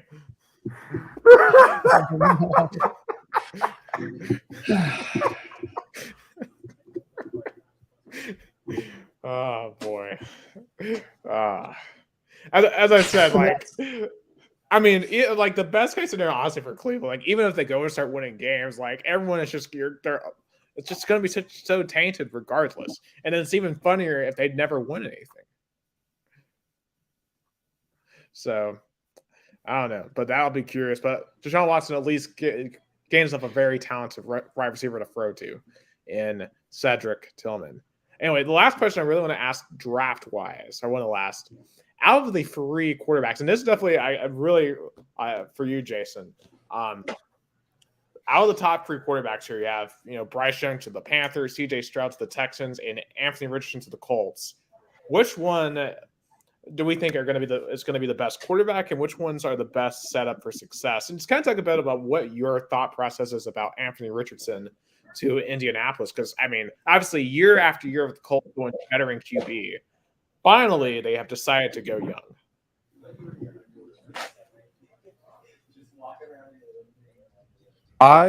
First of all, given the fact that Bryce Young and C.J. Stroud were already off the board, Anthony Richardson was the correct pick, and I went into the draft saying that. Now, the reason being is he and Will Levis are both project quarterbacks, but Anthony Richardson has a whole lot higher ceiling. and he also can run the RPO and do different things with his legs that allow him a little bit more versatility in the league and allow him a little bit more leeway to not be as great of a passer, even though a guy like Will Levis can make those throws. The problem with Will Levis is not that he can make throws. It's the same problem you had with Jarrett Garantano. He can make all the throws you want. He just throws them to the other team all the time. It's his decision-making. It's his ability to read a defense. Now, with Anthony Richardson, you saw him get better at Florida all season. He is definitely a project, and he's not finished. However, I think given the opportunity to work with a coach in Shane Steichen, who has already worked with Justin Herbert and with Jalen Hurts and helped those two project quarterbacks become great, I think there's a really good chance that you can see a similar ascent with Anthony Richardson. And Chris Ballard, the GM of the Colts, has done a very good job identifying talent in the draft. He has been trying to patchwork the team with veteran quarterbacks ever since Andrew Luck retired. But with that said, he has still drafted very, very well up to this point. I trust his judgment here because he said that Anthony Richardson was the top player in the entire draft. Now, I'm not sure I believe that, but I think he's probably a quarterback that they were very, very high on. So I think Anthony Richardson has a very good chance of succeeding. I think this is best case scenario for him personally. Now, with Bryce Young and CJ Stroud, I think Bryce Young is going to be Bryce Young, and I think he is going to be someone who I think he's someone who can come in and play for a Frank Reich and do pretty well. And I think CJ Stroud is set up for success as well. I'm not sure any of those three quarterbacks are going to be on the elite level, but I think CJ Stroud and Bryce Young are the most pro-ready, and I think Anthony Richardson has a very good chance to be great as well. And his ceiling is certainly higher than both CJ Stroud and Bryce Young. I'm not sure he's going to see it that way. I'm not sure he's going to become better than them, but I think he's got as good a chance as any to be great. And then, Hendon Hooker, I think he's going to have a chance to be successful. And Will Levis, if he can learn how to read a defense, he can make the throws. If the Titans can develop him, he's got a pretty good chance to be a good player as well if he can learn to read a defense. I certainly hope you're right. I'm trying to hope there's a reason why they picked him, and Vrabel, for all his credit, has been a very good coach. So I trust his NFL acumen. He's been the one seed with 91 players rotated throughout the season. So he knows what he's doing on the coaching end. Of course, I obviously got a new GM, so I'll have to see. I mean, it's hard to get worse than John Robinson, to be fair. True. And to be fair, at least we didn't spend a first-round pick. I thought the first on Levis, at least. I think the first-round pick, as I said, I think was really good. And I think they know they're heading into a rebuild. So we'll definitely see what happens there. But on the Richardson end, I'll say this. Even though he's going to be playing for a rival, I am excited to watch Anthony Richardson. Because even though he was at Florida, and I hate Florida with a passion, it was exciting to watch. It was exciting to watch Anthony Richardson. The Richardson-Hooker battle in Tennessee, Florida. I mean, obviously, young Hooker is one of the most legendary quarterback duels in college football history. It's right up there with Mahomes and Mayfield from a couple of years ago. But what about Lamar and Deshaun Cosby? I think that may be the number one of all time. And that's wild to consider, considering that there are three in the last 10 years. Yeah, all of those are really good. But Richardson and Hooker, too, was right up there. And because Richardson was the sole reason why Florida was in that game in Knoxville. I mean, he was awesome that day. And I think the one play I keep on thinking of is a 2-point conversion against Utah in week 1, where he had to out jump a defender and then throw into the back of the end zone for the 2-point conversion. I mean, he is great. And definitely, I was kind of hoping that if the Colts had taken Levis there, that we would kind of take him at 11 because, as you said, his measurables are off the charts, right? Just the athleticism that he has is unbelievable. And I would have been, although I didn't want a quarterback at 11, if we had to take one, I would have definitely preferred Richardson over Levis. Now, obviously, Young and Stroud are the more polished QBs heading into this draft. And Young is going to be interesting to watch in that, I think he's kind of heading to almost a similar situation he had at Bama, where his wide receiver core wasn't that great last year. Heading into Carolina, they have Adam Thielen coming in now, and he'll be the WR1. But as we saw, he didn't have a great year last year. Granted, he was in the shadow of Justin Jefferson. Can he be his own star this year? Stroud with the Texans, they're in a complete rebuild mode. And also shout out to the Texans. I mean, what an aggressive start to the draft for them. They had the second pick. They were trying to convince people they were going to take a defensive player with number 2, but I don't think there was any chance they were ever going to take a defensive player at 2. There's no way. Like, are you telling me they were going to just sit around and let Davis Mills with their quarterback next year? No chance. And then to get Will Anderson as well at 3. I mean, just some big moves by Houston. And obviously, I guess the concern with Stroud is, we've seen Ohio State quarterbacks not be good in the league very often. Although I do think Stroud, when I look at his performance against Georgia, for example, like that game really sold me on him. Like, he was super, super impressive because that is the best defense you're going to face in college football. And he put up 41 and frankly should have won the game if his kicker didn't shank it at the end. So I think all 3 of these guys can be really good. I think Happy New Year, Ohio State fans. Yeah, that was insane. They literally missed it at the ball. Because I think I remember Gus and I were talking about that. Literally the most one of the most thematic sporting events I've ever seen in my life. I think out of those 3, though, I do have the most confidence in Young just because I think he is generational in terms of IQ. But at the same I was time, actually talking with Spencer. Shout out to Spencer watching in the comments. I was talking with him, and I told him that if Bryce Young was 6'2", he would be in the Trevor Lawrence, Andrew Luck type of category. Yeah. The only knock against him is that he's 5'7" or whatever he is. Yeah, I mean, think about this. One of the things I've talked about some people about Will Levis's disastrous performance in Neyland was, he was hurt heading into that game. He had a toe thing or whatever. But Bryce Young was also hurt heading into Neyland Stadium. Remember, he had missed the game before in Texas A&M. We didn't know until the day up if he was really going to play in Neyland Stadium. And he went out there, and it looked like nothing was wrong with him. He went out there, he took some hard hits in that game, but he kept on going. And especially in that, frankly, was the hardest atmosphere that any college quarterback will ever face. Neyland that day. I mean, that was the most rabid crowd, and he went out there and threw for a cool 500 yards.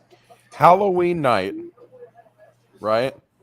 And Neyland at night and whatever. And they did Spooky Top. Spooky Rocky Top. Unbelievable. Yeah, well, I was talking about the Bama game from 2 weeks earlier for Bryce Young, about how that was like my fault. Yeah, I feel obviously I was a part of that crowd. That was an amazing crowd, but obviously that Bama crowd might be a top 5 sports atmosphere ever. I mean, what Bryce Young did in the face of that atmosphere is unbelievable. I mean, and just showed unbelievable poise by him. When I think a lot of that team didn't have poise. Like a lot of Alabama, I think, frankly, were scared that game. Bryce Young was one of the few players in that team that was not scared to be in that game. I mean, he put the team on his back. Yeah. A lot like Richardson was the only reason that Florida was in that game. Bryce Young was the only reason Alabama was in theirs.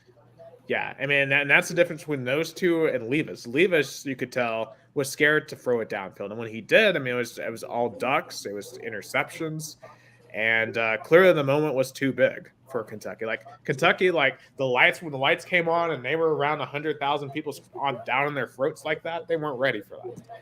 And in the NFL, every game is like that, So it's going to be fascinating to watch those quarterbacks develop. And I guess just to finish off, in terms of teams, who are some of the biggest winners, some of the biggest losers? I mean, I think, when you look at the Eagles, I think, they obviously got a ton of talent. Obviously got a trade with DeAndre Swift coming in. I'm obviously the big loser to me is this may just me being biased. To me, it's the Titans. Granted, I may still be overreacting a little bit, Because it feels like, when I look at most of the draft grades, most people are giving the Titans draft like a B, and I'm giving it like an F, and maybe I'm just overreacting. But, that just is what it is, I guess. But but clearly now we're heading into the off-season season. Oh yeah, I guess before did Aaron Rodgers officially sign the last time that we did a podcast? Yeah, we talked about it. Yeah, he did officially sign because he's now thrown with his new team. Yeah. Oh yeah, I think just two quick picks I wanted to talk about. Bijan Robinson at 8 to the Falcons and Jahmyr Gibbs at 12 to the Lions. Do we like those picks? Because to me, it seems like in 2023, picking a running back that high, even two as talented as those two, it just does not seem like a good idea. The expendability of the running back position means you should never draft one in the first round. Look at what the Colts did. The Colts were able to get Jonathan Taylor in the second round. If somebody wants to get Henry in the second round, if you want to get a good running back, let everybody else do the wasting of draft picks early, in my view. I love Bijan Robinson. I love Jahmyr Gibbs. I think they are both going to be very good running backs for a very long time. But the expendability of the running back position in today's NFL just dictates that you should not use a pick that high on them. I mean, if the Falcons were serious, they'd have drafted a quarterback with pick 12. Think about Will Levis there. Jalen Carter, honestly. I mean, if you overlook the character thing, which I guess the Eagles did. Shocker, the Philadelphia teams overlook character. Yeah. In other words, the sky is blue. Yeah. And speaking of Philadelphia, the 76ers beat the Celtics in game 1, 119-115. Second straight night, Boston fans lose at home in a heartbreaker. Oh, you hate to see it. Yeah. Lots of tears at TD Garden this weekend. But to start a little bit of racing, though, to wrap up the American side of things. This weekend, F1 comes to the Miami Grand Prix. They're coming off Baku, Azerbaijan yesterday. I know, Jason, you're a big F1 guy. What are you expecting in Miami? Well, first of all, shout out to another friend of the show, Aaron Young. He is down in Miami currently setting up for that race, putting up all kinds of signage and crap. I'm excited to see if they're able to get it all back together because a massive storm came in and destroyed a bunch of their signage for the race. So best of luck to the sign people in advance of this race. But I think it's going to be really easy to top the Baku Grand Prix because it was, all in all, was pretty boring. Checo Perez led, dominated the game and dominated the race, as far as after the ill-advised box situation where Max Verstappen came in right before the safety car, that put Checo Perez in the lead, and he never wavered. He never gave it up, and Verstappen, didn't even really challenge him for it. That just shows how dominant Checo was. So there wasn't a whole lot of action in that race, and I think it's going to be really easy to top that. But in Miami, as far as what they're going to see there, hopefully the weather holds up, first of all, because the weather has been pretty terrible down there. And that, to me, was the F1 race at Baku was the third best race of the weekend, honestly, out of 3, because obviously NASCAR didn't even run till this morning. I think both IndyCar and World Endurance Championship 6 Hours of Spa were both far better races than the F1 race at Baku this weekend. And Nick. Yeah. Speaking of F1, today we remember the death of legendary F1 racer Ayrton Senna, 3-time world champion. He died May the 1st, 1994 in Imola, Italy, on the Tamburello curve. He hit the wall and never came back. Kind of like the Dale Earnhardt kind of situation that shocked the world of F1 and also He was beloved by Brazilians. He was one of our biggest sports idols. So we always remember May the 1st as Ayrton Senna Day. Yeah, and also got to remember too that weekend he was preceded in death by Roland Ratzenberger, who died the day before in qualifying at Imola. I mean, that weekend, completely changed F1 in terms of having to really reconsider safety in terms of its priority. Kind of like how the death of Dale Earnhardt had to force NASCAR to reconsider its safety. Speaking of NASCAR, as Jason mentioned, Dover got rained out till today. Martin Truex Jr. won his first race, broke a 54 race winless streak, which I can't believe he had that long of a winless streak. He is getting up there in age though, 42, so it's more normal for older drivers. But Dover's been a track he's always been really good at. He got his first ever win there, so doesn't surprise me there. And also, no surprise, Ross Chastain caused another wreck. He dumped Brendan Poole, which wrecked Kyle Larson. And then Kyle Larson's proceeded then to become a roadblock for Ross Chastain. Because here's the thing, Ross Chastain's a super talented driver, but he can't. He's such a bulldozer on the track. He's wrecking people every single race. He's like Joey Logano out there. Kind of, yeah, exactly. And Chastain only has 2 wins though to his name. I mean, his most iconic move isn't even a win; it's the Hell Melon to get into the Final Four last year. So, very interesting. And honestly, I didn't get to catch most of the race because I was working today. But what I did catch, it seemed like it was a decent race. This weekend they are at Kansas, so that's an okay track. And then they have some really good races coming up after that, like Darlington. Then they have the North Wilkesboro All-Star race, which I'm super excited for. First race there since '96, and then the 600, which was, to me, the best race. You guys need to reach out to Ryan and see if he'll come on the show. Ryan McGee to talk about North Wilkesboro. We should. I mean, North Wilkes, definitely that week we'll have to do a deep dive on that topic because this is a super fascinating topic about North Wilkesboro. But we'll definitely. I'll see if I've still got his number. I'll send it to you if I do. Yeah, that would be amazing.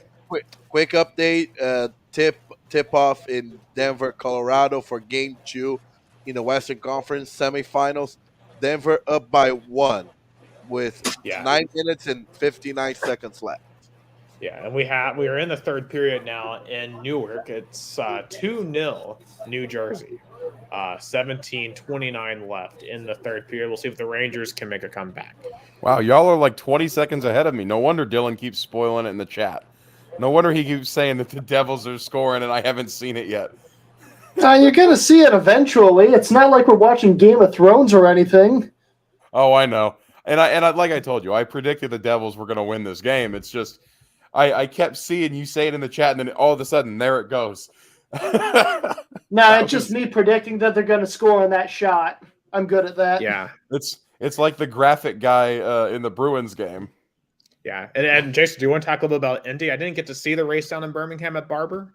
Oh, it was so much fun. IndyCar has been so much fun this season. 4 different winners in 4 different races.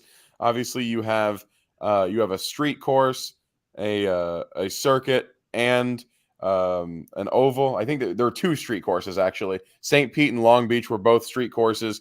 You had the oval at I don't even remember what oval they were at. Iowa maybe, or it was Texas. It was Texas. Yeah, you had St. Pete and Long Beach on the streets. You had the oval at Texas, and now you got the circuit at Barber in Birmingham, Alabama. It has been such a fun season so far in IndyCar.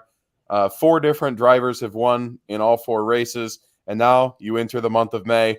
This is our time to shine. My hometown's time to shine. We got 2 IndyCar races, one on the former F1 circuit, and then one on the big oval. And IndyCar is so much fun. I highly recommend to anybody that likes watching racing. And then also, 100 Days to Indy. 100 Days to Indy is an incredible show. I've been to 2 IndyCar races here in Brazil. 2011, they got rained out, so I only watched the qualifyings and the start. But in 2012, I went in again, and they finished it off. So I went 2 times. I hope one day IndyCar comes back to Brazil and Sao Paulo. I really hope so. One day. Is that is that Carlos Pace? The Carlos Pace circuit? No. They did. That's the one for F1. In Brazil, they did a street one, which Okay. was in IMB, which I was couldn't connected. remember. That's been long enough ago. I forgot. No, it's Yeah. okay. But it was a lot of people make fun of because they had to do the race on Monday, but they used part of a very busy kind of like interstate, like a highway in Sao Paulo. So people were mad about it. I remember how people were pissed about it because they had to do It sounds like the it sounds like that's what's about to happen with Chicago. Oh, with, no kidding. NASCARs. I mean, that's going to be a disaster. I mean, even if the race is spectacular. Oh, Like- people are going to be complaining. But I'll tell Yeah. you guys this. Gus, Nick, one of these days, I need you guys to come up to Indianapolis. I need to take you guys to an Indy 500. There is nothing quite like it. And I would love to take you guys to one. It's around my birthday every year, so I might have to make the trip at some point. Listen, Dylan, if you want to come, you are more than welcome. I would love to show all of you guys, first of all, my hometown, but second of all, what my hometown is known for. And there's nothing quite like the Indy 500. It is a sight to behold. That's one of my biggest regrets not going to Indy 500. I went to the Indy racing track, which was a spectacular tour. I asked if I could do the Spider-Man in the thing, but only Hélio Castro Neves is allowed to. I wanted to do it, but they did not allow to. Only one Brazilian is allowed to jump on the fence as a Spider-Man. Oh, what about Tony Kanaan? Tony Kanaan definitely did. Oh, so not fair. I should have asked for a Brazilian exemption. Only Brazilians are allowed to do that. So I was like, but it was really, really awesome to visit that Indy car race track. It was amazing. I hopefully one day I'll make the trip, Jason. I really hope one day. Yeah, and what's interesting to me about the month of May too is just all the storylines to start percolating throughout the month. Like, just as an IndyCar fan, like, what are you looking forward to for the next couple of weeks? Well, I have to separate this from being an IndyCar fan and then being a native son of the city of Indianapolis. As an IndyCar fan, you have one full month straight of action at Indy. You have two races. The first one on the Grand Prix circuit. The second one is the greatest spectacle in racing, the big dog, the Indy 500, one of the three crown jewels of motorsport. The 24 hours of Le Mans, and also the Monaco Grand Prix in F1. And so when you have an event of that prestige and you see all of the kind of the fanfare and you see all the bright lights come on, that's a lot of fun as an IndyCar fan. But that's even more fun as a native son of the city, because you have all of the stars from all over coming in and converging on your hometown. And it is really, really, really fun. And it's just a whole lot of excitement. It's a straight month-long party in Marion County, Indiana. Absolutely. We'll definitely talk way more about that later on in the month as we get closer to the Indianapolis 500. All right, that's all I have for American sports. I know it looked like the Devils had scored, but it got waved off. New York tripped one of New Jersey's guys, and they ended up falling on New York's goalie Igor Shesterkin, and then New Jersey scored the empty netter, but good on the refs for waving that off, because that was massive hit. Oh, he got leveled. Yeah. That dude's knocked out. That's not good. Meyer. I'm ahead of y'all, like the Meyer. Oh. Yeah, he had a target on his back after what happened to Igor Shesterkin. That's for sure. Wow. Oh, yeah, he's done. Wow. Ouch. That was a football hit. I don't think I've ever watched a game while I've been live on the air and been able to actually properly react to it, because during Rock Solid Sports we tend to have to keep it down, but this is a hit where and he knocked his glove off.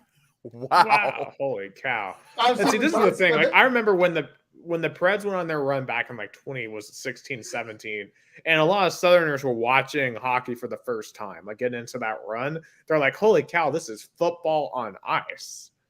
You know, Right. because like a lot of us down here, like a lot of, because like I had been watching it for a couple of years, kind of on and off. But a lot of other people down here like had never watched it. That was the first time they watched hockey was in that Predators run. So I mean, he's got to get ejected for that. That was clear shoulder to face. Yeah, but to be fair, dude ducked his face into his shoulder. That's like why you're told to not duck your helmet in football. I know, and they're It's not not calling like- anything. Wow. It's not like it was interference. It's not like it was a hit away from the play. I guess I'm going off. I still have youth hockey stuck in my head because I've been hit like that several times. Trust me, it is the worst feeling ever. And like obviously in youth hockey, you kind of like got to protect the brains of the children. But given it's the NHL, I guess they give them more leeway. Personally, I would have given that like a charging call or something because that was a very rough hit. I mean, I get that, but at the same time, that's hockey. It's a good hit, you know, and it's a good hit in the play. It's not like he was doing it completely outside of the play either. And he lowered his shoulder, but that's how you're supposed to hit. It's not his fault the other guy ducked his head. Yeah, I guess that's fair. I don't think I've ever That's seen hockey. a hit like that. What do you want want him to do? Live mic. Do you guys remember when it was the 2012, I believe, Big Ten championship where Kenny Bell of Nebraska just leveled a guy? That's what that was just now, because Kenny Bell laid a clean hit that was in the play and allowed Nebraska to score a touchdown against Wisconsin. That was that right there. And see, got called back for no reason. Oh yeah, it was terrible. And then Gus Johnson, I'll never forget hearing on the replay because I was actually in the stadium for that. On the call, he said that's football. What do you want him to do? And in that vein, that's hockey. What do you want him to do? So what was that like? Because like Nebraska, Wisconsin, two teams that don't really have any rude interest in. Like what, just kind of watching that game. It was fun. I got free tickets. I was like 16 years old, got free tickets, went with my mom, and we hung out with Nebraska fans. They were nice to us, so we rooted for them. To this day, I still root for Nebraska in the Big Ten. They're the only team I don't hate. So, because their fans were nice. I mean, honestly, like I would love to see Nebraska get back to relevance because they remind me so much of Tennessee. That's a very loyal fan base. I mean, they still fill up that stadium despite sucking every single year. I think Matt Rule can get them fixed. Yeah, Nebraska's the Tennessee of the Midwest. Yeah. But honestly, they have more structural disadvantages than Tennessee in terms of there's homegrown talent in Tennessee that you can get, especially with the growth of Nashville, the growth of Memphis, and you can go to Atlanta and Charlotte and get people there. Nebraska's out on an island. So, But I don't even remember where we were before that hit happened. Yeah. I was about to throw up to Gus so he could talk some Brazilian sports. I know Jason and Dilly, you're invited to talk about some Brazilian sports. I know it's you guys not like I know it but nevertheless, we're kind of starting the season still in week 3 in the Brazilian Championship. But Corinthians is in chaos. I remember, Nick, I think you remember I talked about the coach that had a lot of controversy because of we call the statutory rape allegation that he had in the late 80s in Switzerland. So he he quit. So he left the team. Oh, good. He left the team. Yeah, it was a disgrace that they even hired him in the first place. I mean, I don't know how the guy's not in prison. Like just so Dylan, Jason, so like this guy, I forget what his name is. Kuka. He literally sat in the motel room and literally watched a 13-year-old get raped. And now allegedly, so now there's new facts surfacing that he's scheming. And now in the 80s in Switzerland. Yeah, in 87. And now the new developments from that case, from the lawyer of that case, I think the girl's lawyer said that there was the Kuka semen find on the scene. So that's a new development, but that's not Corinthians' problem anymore. He is going to, deal with that case. Take a leave of absence. So Corinthians went old school, hired former Real Madrid coach, former Brazil national team coach. He coached Real Madrid in 2005 in the Galacticos area, but he also coached Corinthians twice in the late 90s, early 2000s. Vanderlei, Luxemburgo. He has been out of the market for 2 years, but I think it was a safe choice. I think he is he's a very he's kind of like Tony. I compare it to the Tony La Russa hired by the White Sox. He's a kind of like a veteran guy who it's very known in the game. So I kind of compare like Luxemburgo to Corinthians, kind of like Tony La Russa to the White Sox. Like you went for the most traditional kind of like coach in your team. For their sake, I hope it works out better than it did for the White Sox. Yeah, we'll see. He's gonna have a big test tomorrow. Corinthians face Independiente del Valle in week 3 in Libertadores. It's a do or die because Corinthians lost at home last game against Argentina Junior, so they need to win in order to don't fall behind the group. So only qualifies 2 teams to the next round. Palmeiras got another win. They're gonna face Barcelona of Guayaquil on Wednesday. I'll be broadcast that game, but I think they're gonna probably win or even tie.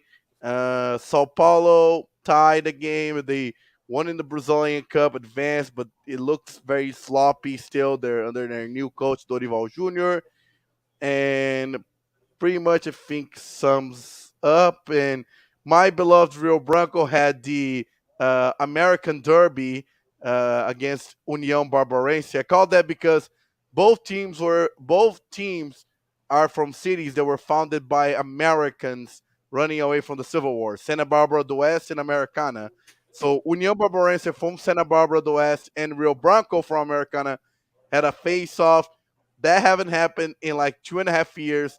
I was there to broadcast. My friends were kind of scared because I'm a very vocal broadcaster, very passionate guy for Rio Branco. But the game was 0-0. Rio Branco lost a bunch of opportunities.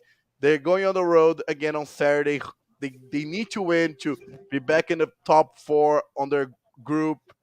There's 6 teams, but pretty much I think sums up the Brazilian.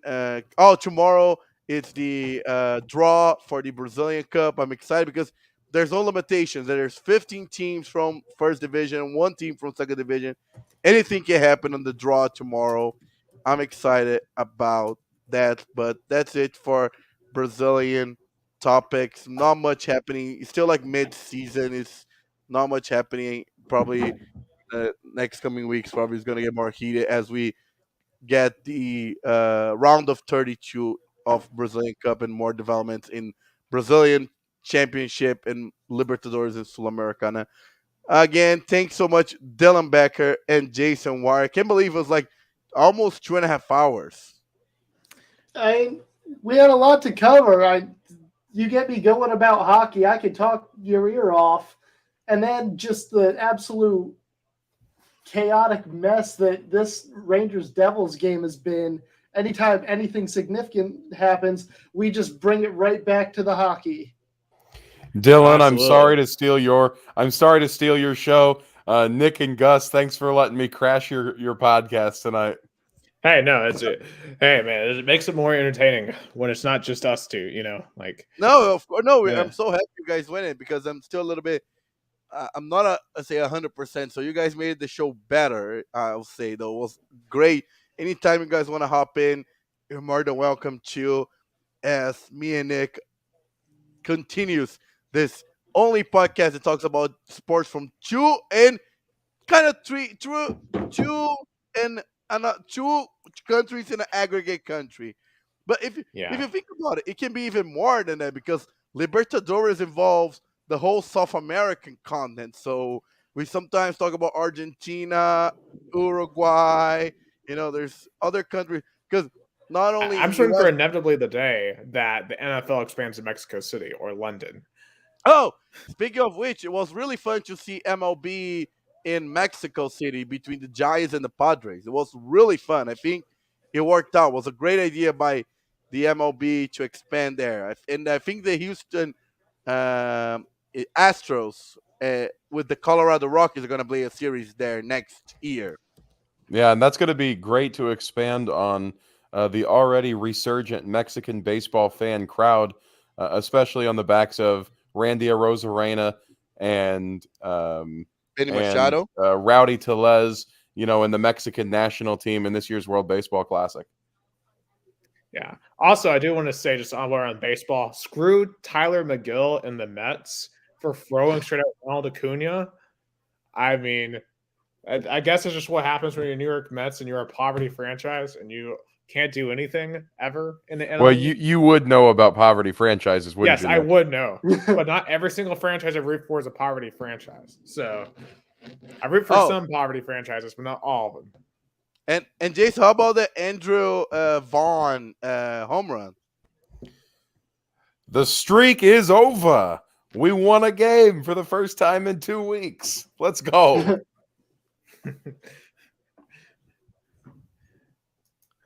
Yeah, but split today in a doubleheader for the Braves. So that's it. Go ahead, Nick. Yep, that is it for Two Countries, Two Americas, All Sports, episode 75. I forget what is it, like the Diamond Jubilee or something like that? I don't know, but we'll have to think of something big for when we get to episode 100. Of course, that won't be for a couple of months at this rate. But for Jason Wyrick, Dylan Becker, Gustavo Tomazeli, I am Nicholas Hill. You have been listening to episode 75 here on May the 1st, 2023 of Two Countries, Two Americas, All Sports. Have a great day.